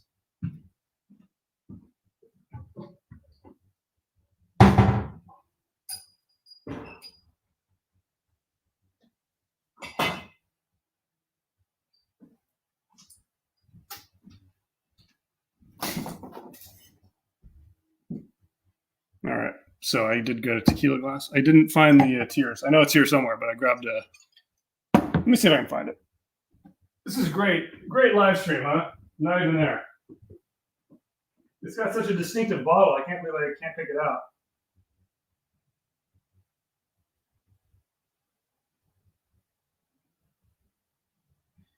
Okay, brain's not working. I'm sure that it's here somewhere, but I just can't find the tiers. So sorry about that. Whoever requested that, I don't remember. I did see this very unique bottle. So if anybody wants to see that, Ezra B, it doesn't exist anymore. I can throw that into the mix.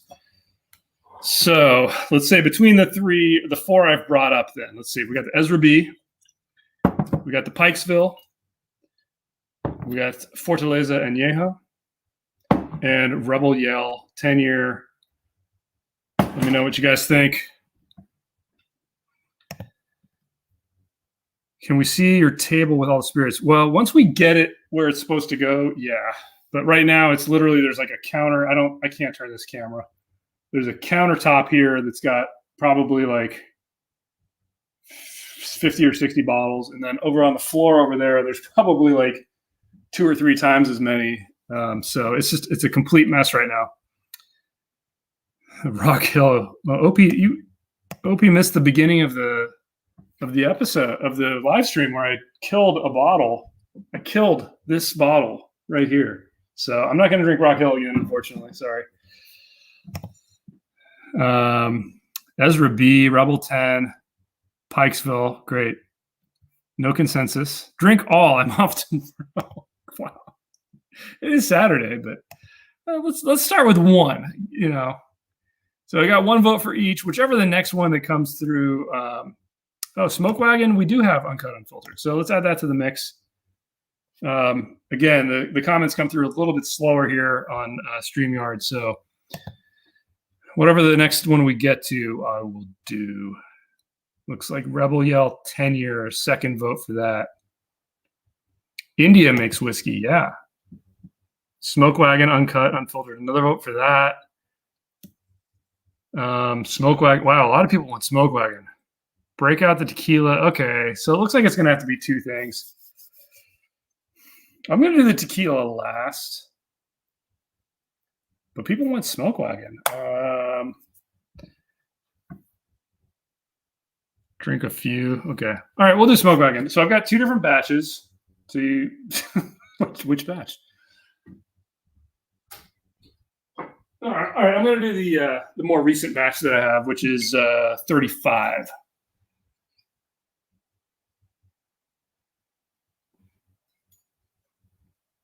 The older batch I have doesn't actually have a. It was before he started doing the batch stickers on them, so I don't know what batch it is, but it probably maybe like 3 months before I got this one. So Smokewagon, very, very popular. We did a drink through of Smokewagon, so make sure you check that out if you haven't already. It's a very, I like the transparency. I like the fact that he goes on Instagram and basically tells you everything about it. It's MPG juice, sourced from Indiana. I needed to hear this right here. Thank you, Michael. I don't feel bullied, guys. I just I want to make you. I want to drink. I want to respond to everybody, but I'm just too damn slow. So here's a great question. What do you guys recommend for tequila for a Scotch lover? I if you saw a review for Tears of Eureka, I think I probably said that in there. I get it. It's an expensive bottle. It's $200. It's not an easy one to pull the trigger on. You are getting 1 liter, but I come back to that every single time because it is so elegant. In general, though, for Scotch drinkers, I think going to an Añejo, something that's got some age, you get that barrel influence. It might be a little bit easier to get into an Añejo, a good Añejo. So Fortaleza is an excellent one. If you saw a drink through that. That being said, it's also very interesting to start with a Blanco and work your way up through the age with like the Reposado and then the Añejo and then the Extra Añejo. But in general, for people coming from whiskey, I do think the older age stuff, so an Añejo or an Extra Añejo of any of the kind of good brands. So Fortaleza is a great one. Tapatio, which we've reviewed in the past, a great brand as well. El Tesoro, even Herradura, pretty good stuff. Somebody commented at some point about Don Julio 1942, which despite having additives in it, is one that is generally liked by both. But it's liked by a lot of tequila aficionados as well. So it's not bad. All right. Yes, Stephen, I need co-hosts. That's why I don't do this show solo, because I have no idea what to do. I forgot what I poured for myself, but it smells great. Smokewagon. It's a really nice nose. There's brown sugar. It's got a little bit of maple in there, a little bit of grain. When I first cracked into this bottle, there was definitely more grain on the nose and on the palate. So I'll see how that opens up. Hey, Wong Jeff X, thank you so much for the super chat. Cheers. He's going to go watch Justice League 4 hours. Yeah, dude, I'm in the same boat. I might do that this weekend. I think I'm going to watch it over like 2 days. I hope there's like an intermission. Yeah, so Smokewagon. I've generally really liked these. Wow. It's so nice on the palate. Brown sugar. There's a good hit of grain. It is, I'm just checking the proof here, 57.68% alcohol. So not crazy high, very drinkable at that proof. Finish is always a little bit short on these for me. I kind of feel like there's a lot of hype around Smokewagon, and it's almost impossible for it to live up to that. But I also kind of feel like it almost does. I mean, it's really good. Really tasty. Maybe a little bit too much pepper for my take on the palate. The finish, yeah, like I said, the finish does drop off a little bit quick. But yeah, it's just tasty. It's tasty bourbon, and it's, if you get it at MSRP, it's a great price too, I think. Great question here from Dark Meat Chicken. What heavy metal music goes with bourbon, Scotch, tequila, rum? I have no idea. I should say Dark Tranquility, since that's what I happen to have on right now. I think listen to what you like. I always come back to that. I have obscure tastes, so I realize that a lot of people don't like what I like, and I'm fine with that. So Dylan, if that's really you, Dylan, Anuj asked a great question about what's your take on tequila for Scotch drinker. I, of course, said Tears of Llorona, but obviously that's an expensive bottle to get. But I do think with coming from Scotch, those older age things are where you want to start. So we'll see. Maybe Dylan's got a good answer for you. Oh, come on, Nightwish. I don't know. I got nothing. I'm not even going to say anything.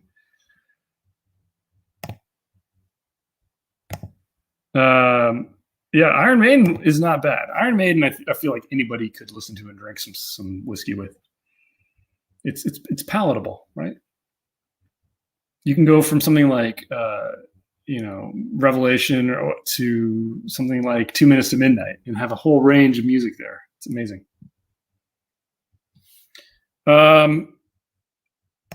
Okay, let me see if I can get some closing thoughts here on the Smokewagon. Overall, I feel like I'm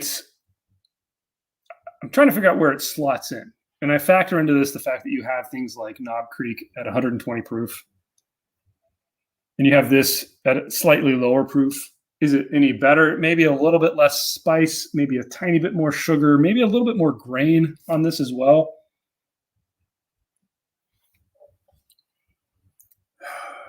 And the batches are different. I think if you've had a fair number of MGP products and you like that flavor profile in general of their bourbons, you'll probably really like this. So I'd say if you see the uncut, unfiltered, or even the small batch at a reasonable price, it's probably worth picking it up. They're not crazy. They're not price crazy. The small batch I think is around 30 or 40. I think like 35 was what I got my bottle for. The uncut, unfiltered is like around 60 to 70. At those prices, I think it's very fair. And if you're into bourbon and you have had some MGP and you like that that flavor profile, it's a good one to pick up. I'm enjoying it for sure.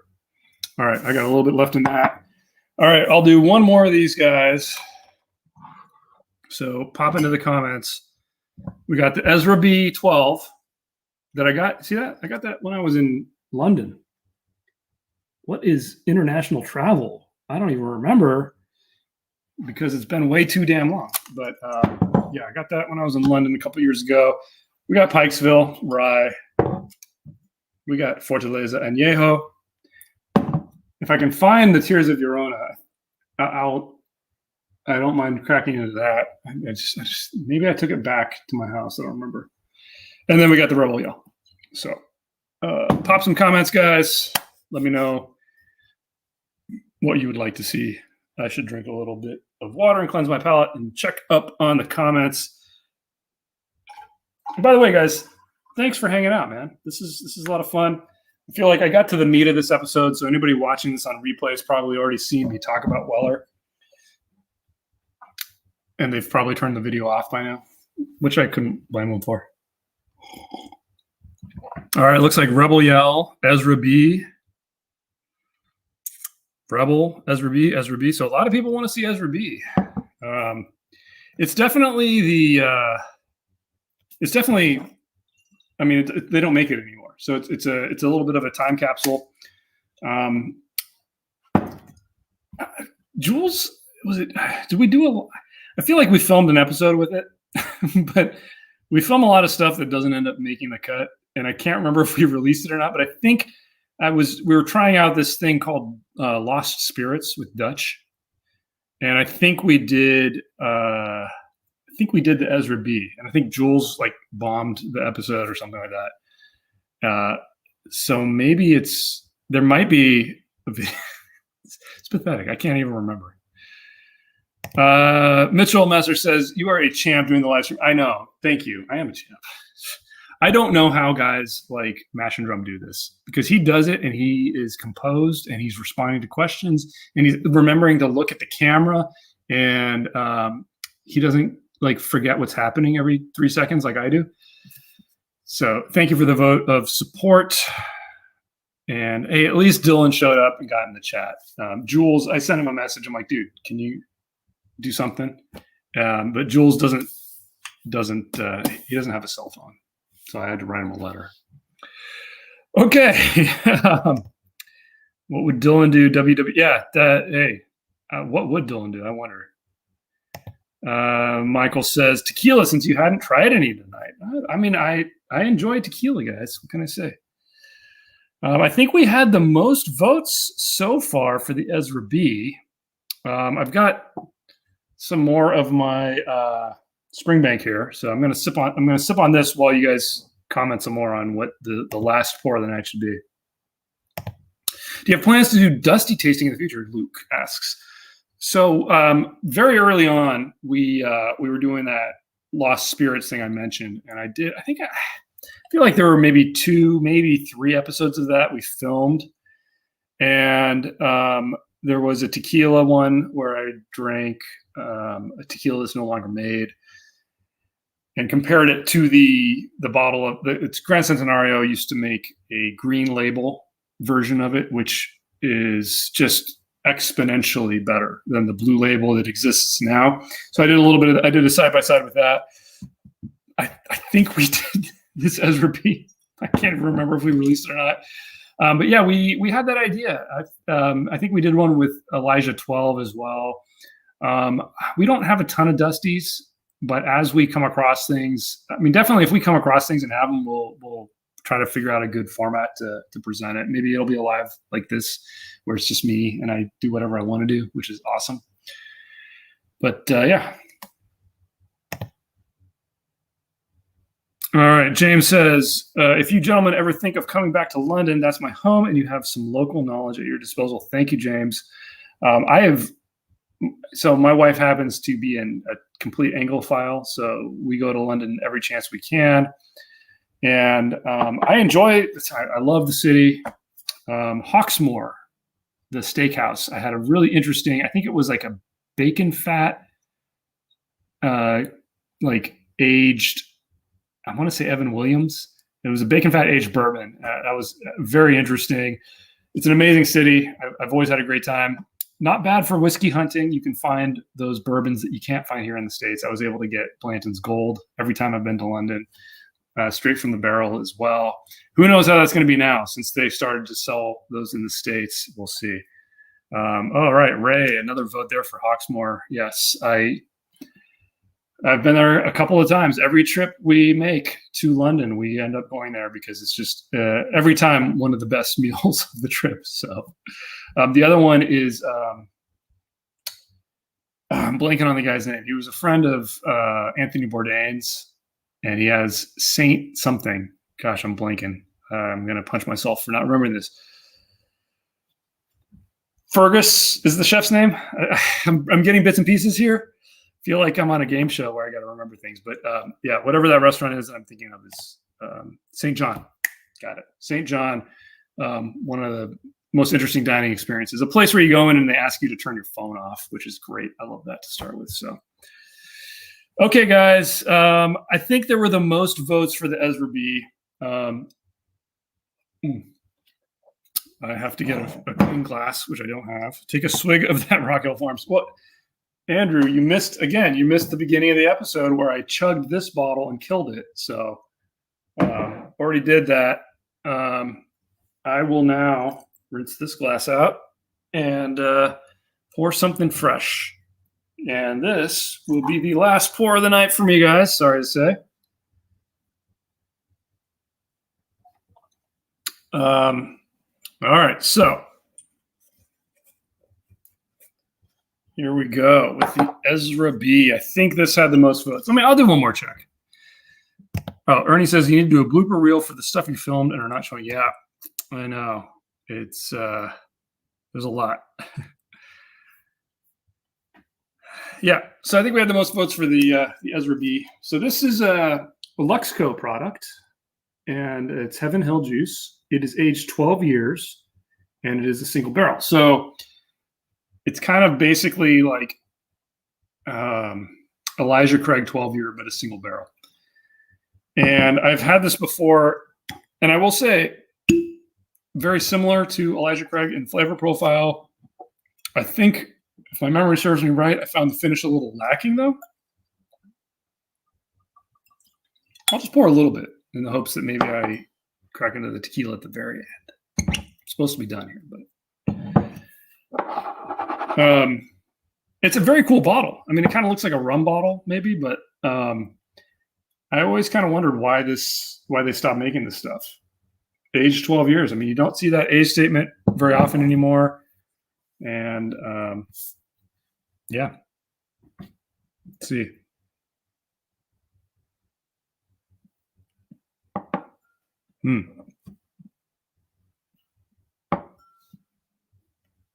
All right, Jeff wants me to go back to the Redbreast. I have another glass. I have a glass sitting here that has a little bit left in it. I think this might be the Redbreast. No, that's definitely not Redbreast. That's the Springbank. Yeah, that would be interesting. I let that one sit for quite a while. I don't know if you were in the beginning of the stream. And I did do the comparison to the Weller Full Proof with it, and it definitely stands up. It's a excellent product. All right, here's a great question. Tater McWeller Stag. It's a great name. On the podcast, you said Curiosity Public was meant to be something completely different before COVID hit. So what was it meant to be? Well, you'll never know. I'm just kidding, of course. I'll tell you guys.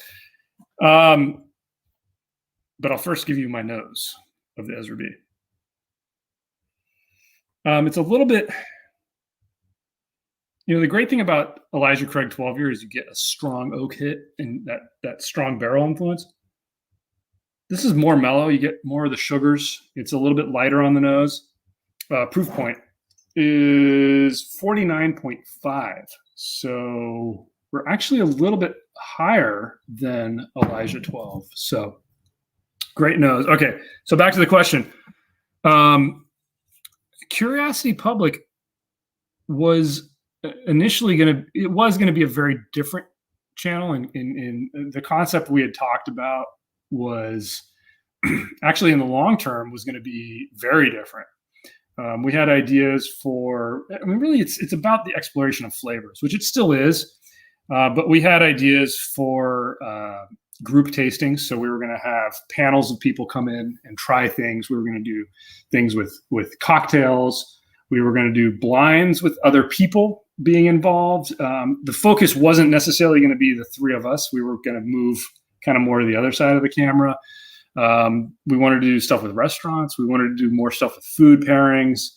But a lot of it was going to involve bringing in kind of, like I said, panels of people to taste things. And obviously, once we hit lockdown, you can't really do that very safely. So it was just three of us, and we're like, well, what should we do? Well, we didn't want to do reviews, but we said, well, we can do reviews because we know how to do that. But let's do something crazy. Let's start our own spirits competition because we're always complaining about all the spirits competitions. Let's just do one of our own, but let's come up with our own scoring system. Let's review everything and let's just kind of go crazy with it. So that's what you got. That's what we got.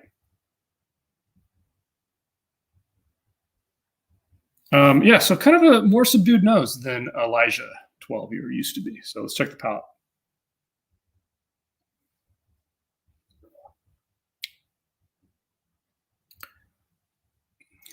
Yeah, it's as I remember it. It's to me, this tastes like Elijah Craig 12-year bottles that were rejects, and not in a bad way. There's a lot of the same bones in this.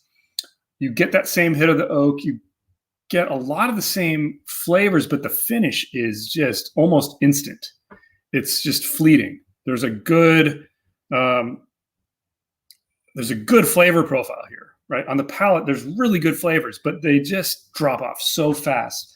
So it's in a weird way, it's almost more drinkable because of that, because you're not left with this rich, thick flavor on your palate. You can kind of keep drinking this one. Whereas with the old Elijah Craig 12-year, you kind of had to take I at least had to take my time with it because it was such a rich experience. Yeah, this one is very similar bones, obviously. Yeah,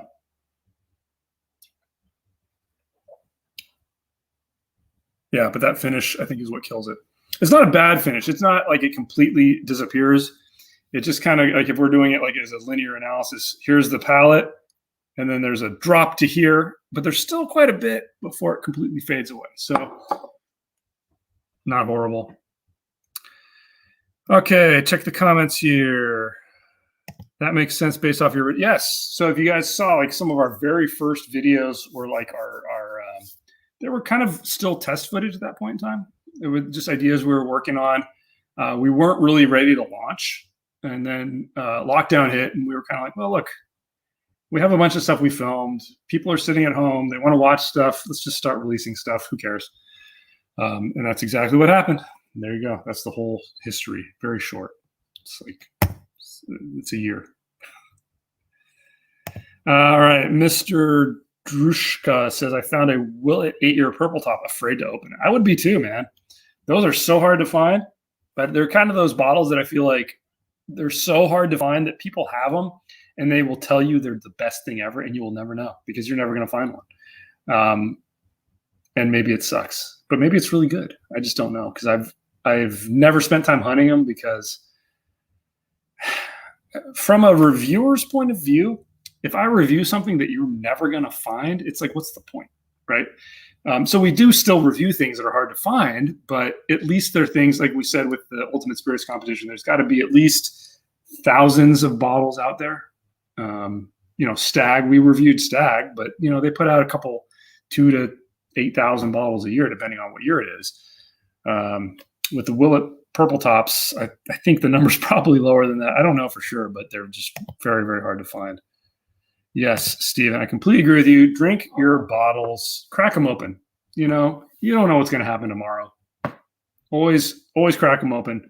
Always try them out. All right. So Nick has a great comment here too. I'm glad it's more than just bourbon. I've learned so much about rum, tequila I wouldn't have touched otherwise. Nick, that's exactly, and by the way, thank you for being a member.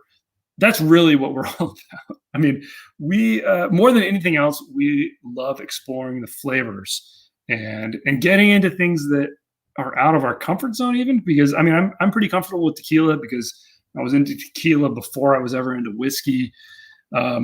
And I was actually into Scotch a little bit before I ever got into bourbon. So it's a natural progression for me to just kind of get into trying everything. So with that said, I'm not going to close it out with this pour.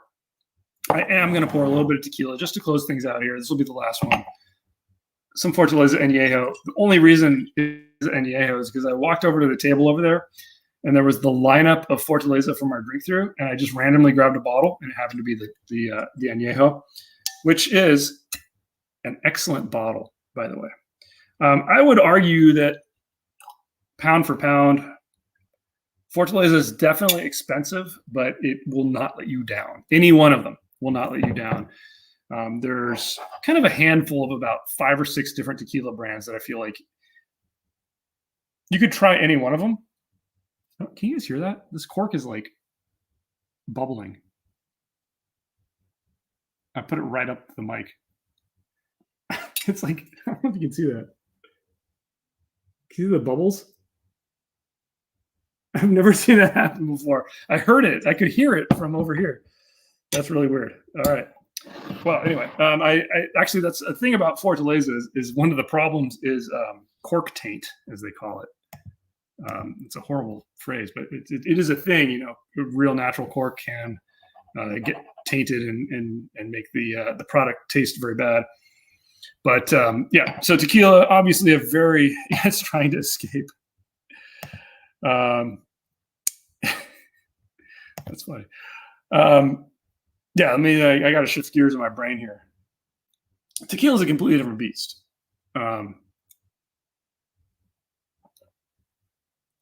One of the things that I love about it is that it's not a grain distillate. So you're getting at the base very, very different flavors. So when you try a Blanco tequila, it's basically, the concept is it's the same as drinking like a white dog. So if you've had, Buffalo Trace, it's really amazing. Buffalo Trace releases the white dog of all their mash bills. Well, actually, no, they don't release mash bill number 2 because Buffalo Trace doesn't actually own mash bill number 2. But anyway, that's another story. They release, their mash bill number 1 and their wheated mash bill.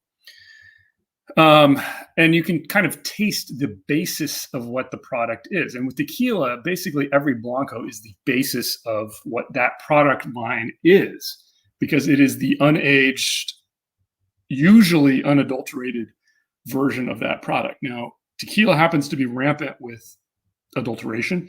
So a lot of brands add things like glycerin and other sweeteners to the product, because by law, they can add up to 1% of pretty much anything to the product.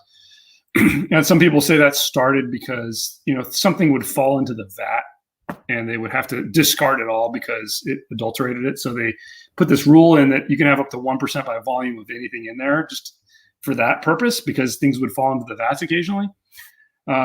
But it's led to the abuse of that rule, where now they add things like glycerin. Glycerin greatly changes the mouthfeel. It gives you a much richer mouthfeel. The artificial flavorings obviously change the flavor significantly. But, if you've spent any time tasting tequilas, you can pick those things out pretty quickly. And Fortaleza luckily doesn't do any of that. But anyway, back to what I was saying before. This is the distillate of the agave succulent. I don't think it's technically a cactus. And there's a distinctive, almost like it's a vaguely citrusy kind of aroma. And when you can smell that through an entire product lineup, you generally know that that product is pretty pure. They haven't added stuff to it. A lot of the additives are there to kind of cover that up for some reason. And I don't know why. I don't think it's an off-putting flavor. I mean, it's in the Añejo Fortaleza quite prominently. And I think it's absolutely amazing. So, all right, let me take a quick look here. So I thought I was starting to see cork taint on my Glendronach 18, so I replaced the cork with the Eureka cork just in case. Interestingly enough, you probably saw her. I don't know if you saw it or not, but our Glendronach drink through, the 18 was the only one where the cork broke off in the bottle for me. So didn't have cork taint in that bottle, but I did have cork break. All right. I mean, the nose is just, it's this wonderful combination of agave and oak, but like not a tannic oak, just a very crisp, almost like an uncharred oak. See, that's what happens. I spill all of myself because I'm trying to read the comments and you guys made me drink more glasses than I meant to. I can't live this down. I'm just going to tell you guys that I spilled all over myself. And my shirt's completely wet with tequila. It smells amazing in here. Yeah, so I love the nose on this stuff. The palate is, I mean, it's so palatable. There's no pepper. There's almost like a very, very thin white pepper. If you've had white pepper before, like with Chinese food, I mean,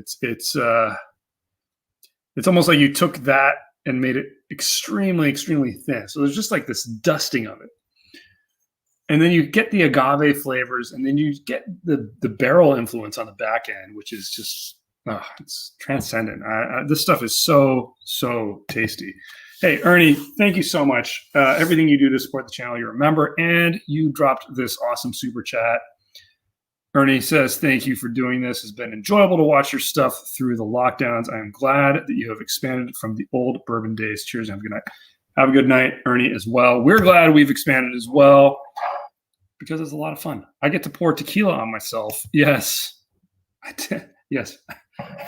I will never try to hide stuff like that. I am shameless. Yeah, what's going on with the Pruno discussion? I've got a couple of these comments. I'm going to have to read back through these because apparently Pruno is the talk of the town here in the Curiosity public comment section. We are not going to be reviewing Pruno. Maybe, I don't know, maybe this is the closest we're going to get. I don't know. But no, I would never consider Fortaleza to be in that. I mean, this is a quality product. If you have an interest in tequila, I think that Fortaleza is another one I would start with because it is produced so well. I mean, it's very traditional in the way it's made. You're going to get that agave essence. And, if you find that you just hate that agave essence, you might have trouble with tequila. But if you taste it and you get that kind of citrusy thing and you think, wow, that's pretty interesting. It tastes good. Then you may fall in love with tequila the way that I have. And I think Dylan and Jules both as well. It's very, very enjoyable. And if you are having trouble with it, a great way to try it is with what they call ranch water, which is basically tequila with mineral water and a squeeze of lime. Do whatever ratio you think is good, and you will enjoy it. So, all right. Vortex is updating me about Pruno. I know what Pruno is. I didn't realize that Modern Rogue, which is a great channel, I didn't realize that they had popularized it, but that makes sense now that you say it. So I don't think we'll get into Pruno. We did do it's not really Pruno, but one of the last days when we filmed. So we filmed, like I said, we film in batches. So we film a lot of episodes in a day. And one of the days we got a cauldron and we just dumped all of our leftover drams in that cauldron. And so it was a mix of tequila and rum and whiskey and, it was scotch and bourbon. I mean, it was everything. And we drank it. So that episode definitely will be coming out in the future. I don't know. Again, I don't know if it'll be members only or not, but wow. It's interesting to taste that kind of a mixture. Great question here from Marvin. What is a Blanco that is comparable to Tears of Llorona? Honestly, nothing. Blanco, like I said a little while ago, a Blanco is more comparable to a White Dog. So when we're talking about bourbon, it's it's, they take the corn, rye, barley mash typically, and then after the distillation process, it comes through. That's what it is. Like a Blanco is basically just distilled, fermented agave, and you get really only the flavor of the agave, which is kind of a vaguely citrusy flavor. It's a very, we tend to describe it as citrusy because that's probably the closest analog for it, but it is its own flavor. As you age it in the barrel, obviously the Reposado is aged for a shorter amount of time. The Añejo is aged for much more, and then the extra Añejo aged for 3+ years. You get more and more of that barrel influence, and the longer it sits in the barrel, the more it changes. And with something with Tears of Llorona, you're getting 3 different barrels, all at 3 years of age, and it's incomparable. That's kind of the problem.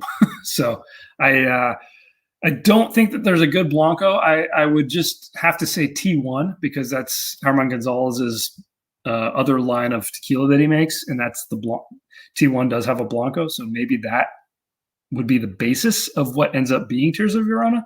I don't actually know if that's accurate or not, but I know he makes he makes T1 and he makes Tears of Llorona. So Tears of Llorona is only an extra añejo, so there is no Blanco, and it would be tough to know.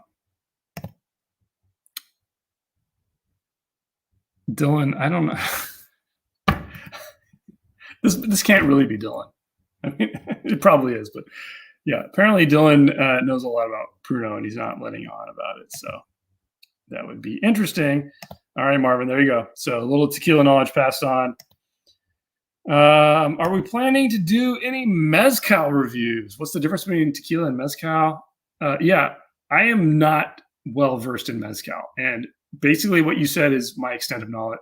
The extent of my knowledge about it is that it is smoky tequila, essentially. So the way that, basically with Scotch, when you smoke the mash, you impart that smokiness. And with Scotch, when you smoke the mash with peat moss, you get the peated smoke. I think it's fairly similar for mezcal. They smoke the mash before fermenting it, and you get a lot of smoke.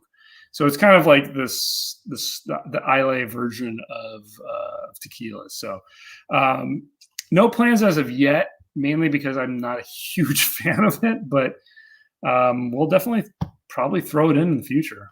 It deserves its place. There's some popular mezcals out there. So, all right. Yeah, Steven, I do think it really is Dylan. I'm teasing, but Brenton says that Dylan is a miniature Buddha. I'll let Dylan respond to that. Yeah, so this, because he's so wise. That's what I was thinking too.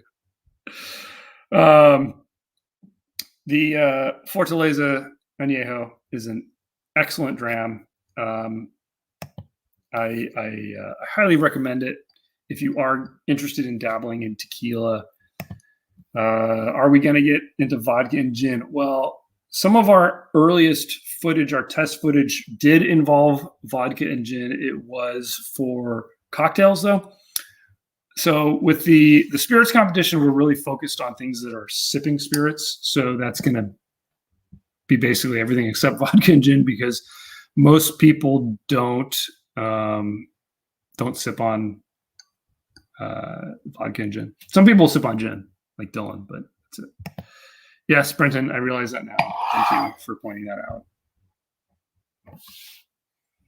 All right, guys, I'm going to wind down here. Thank you for making me drink way more than I meant to drink tonight. It's been a lot of fun. If you guys have any last minute questions, throw them in. I'll be here as I finish this dram off, but I'm at, I think, the 2-hour mark. I don't know where I'm at. Oh yeah, we're over the 2-hour mark. So we're definitely going to be shutting it down here. A lot of comments here about gin. Gin can be sipped. Yes, gin can be sipped. I've known people that drink it. Dylan will sometimes sip gin, and people drink and sip vodka. And somebody commented here about, well, they said Beluga vodka is awesome for sipping.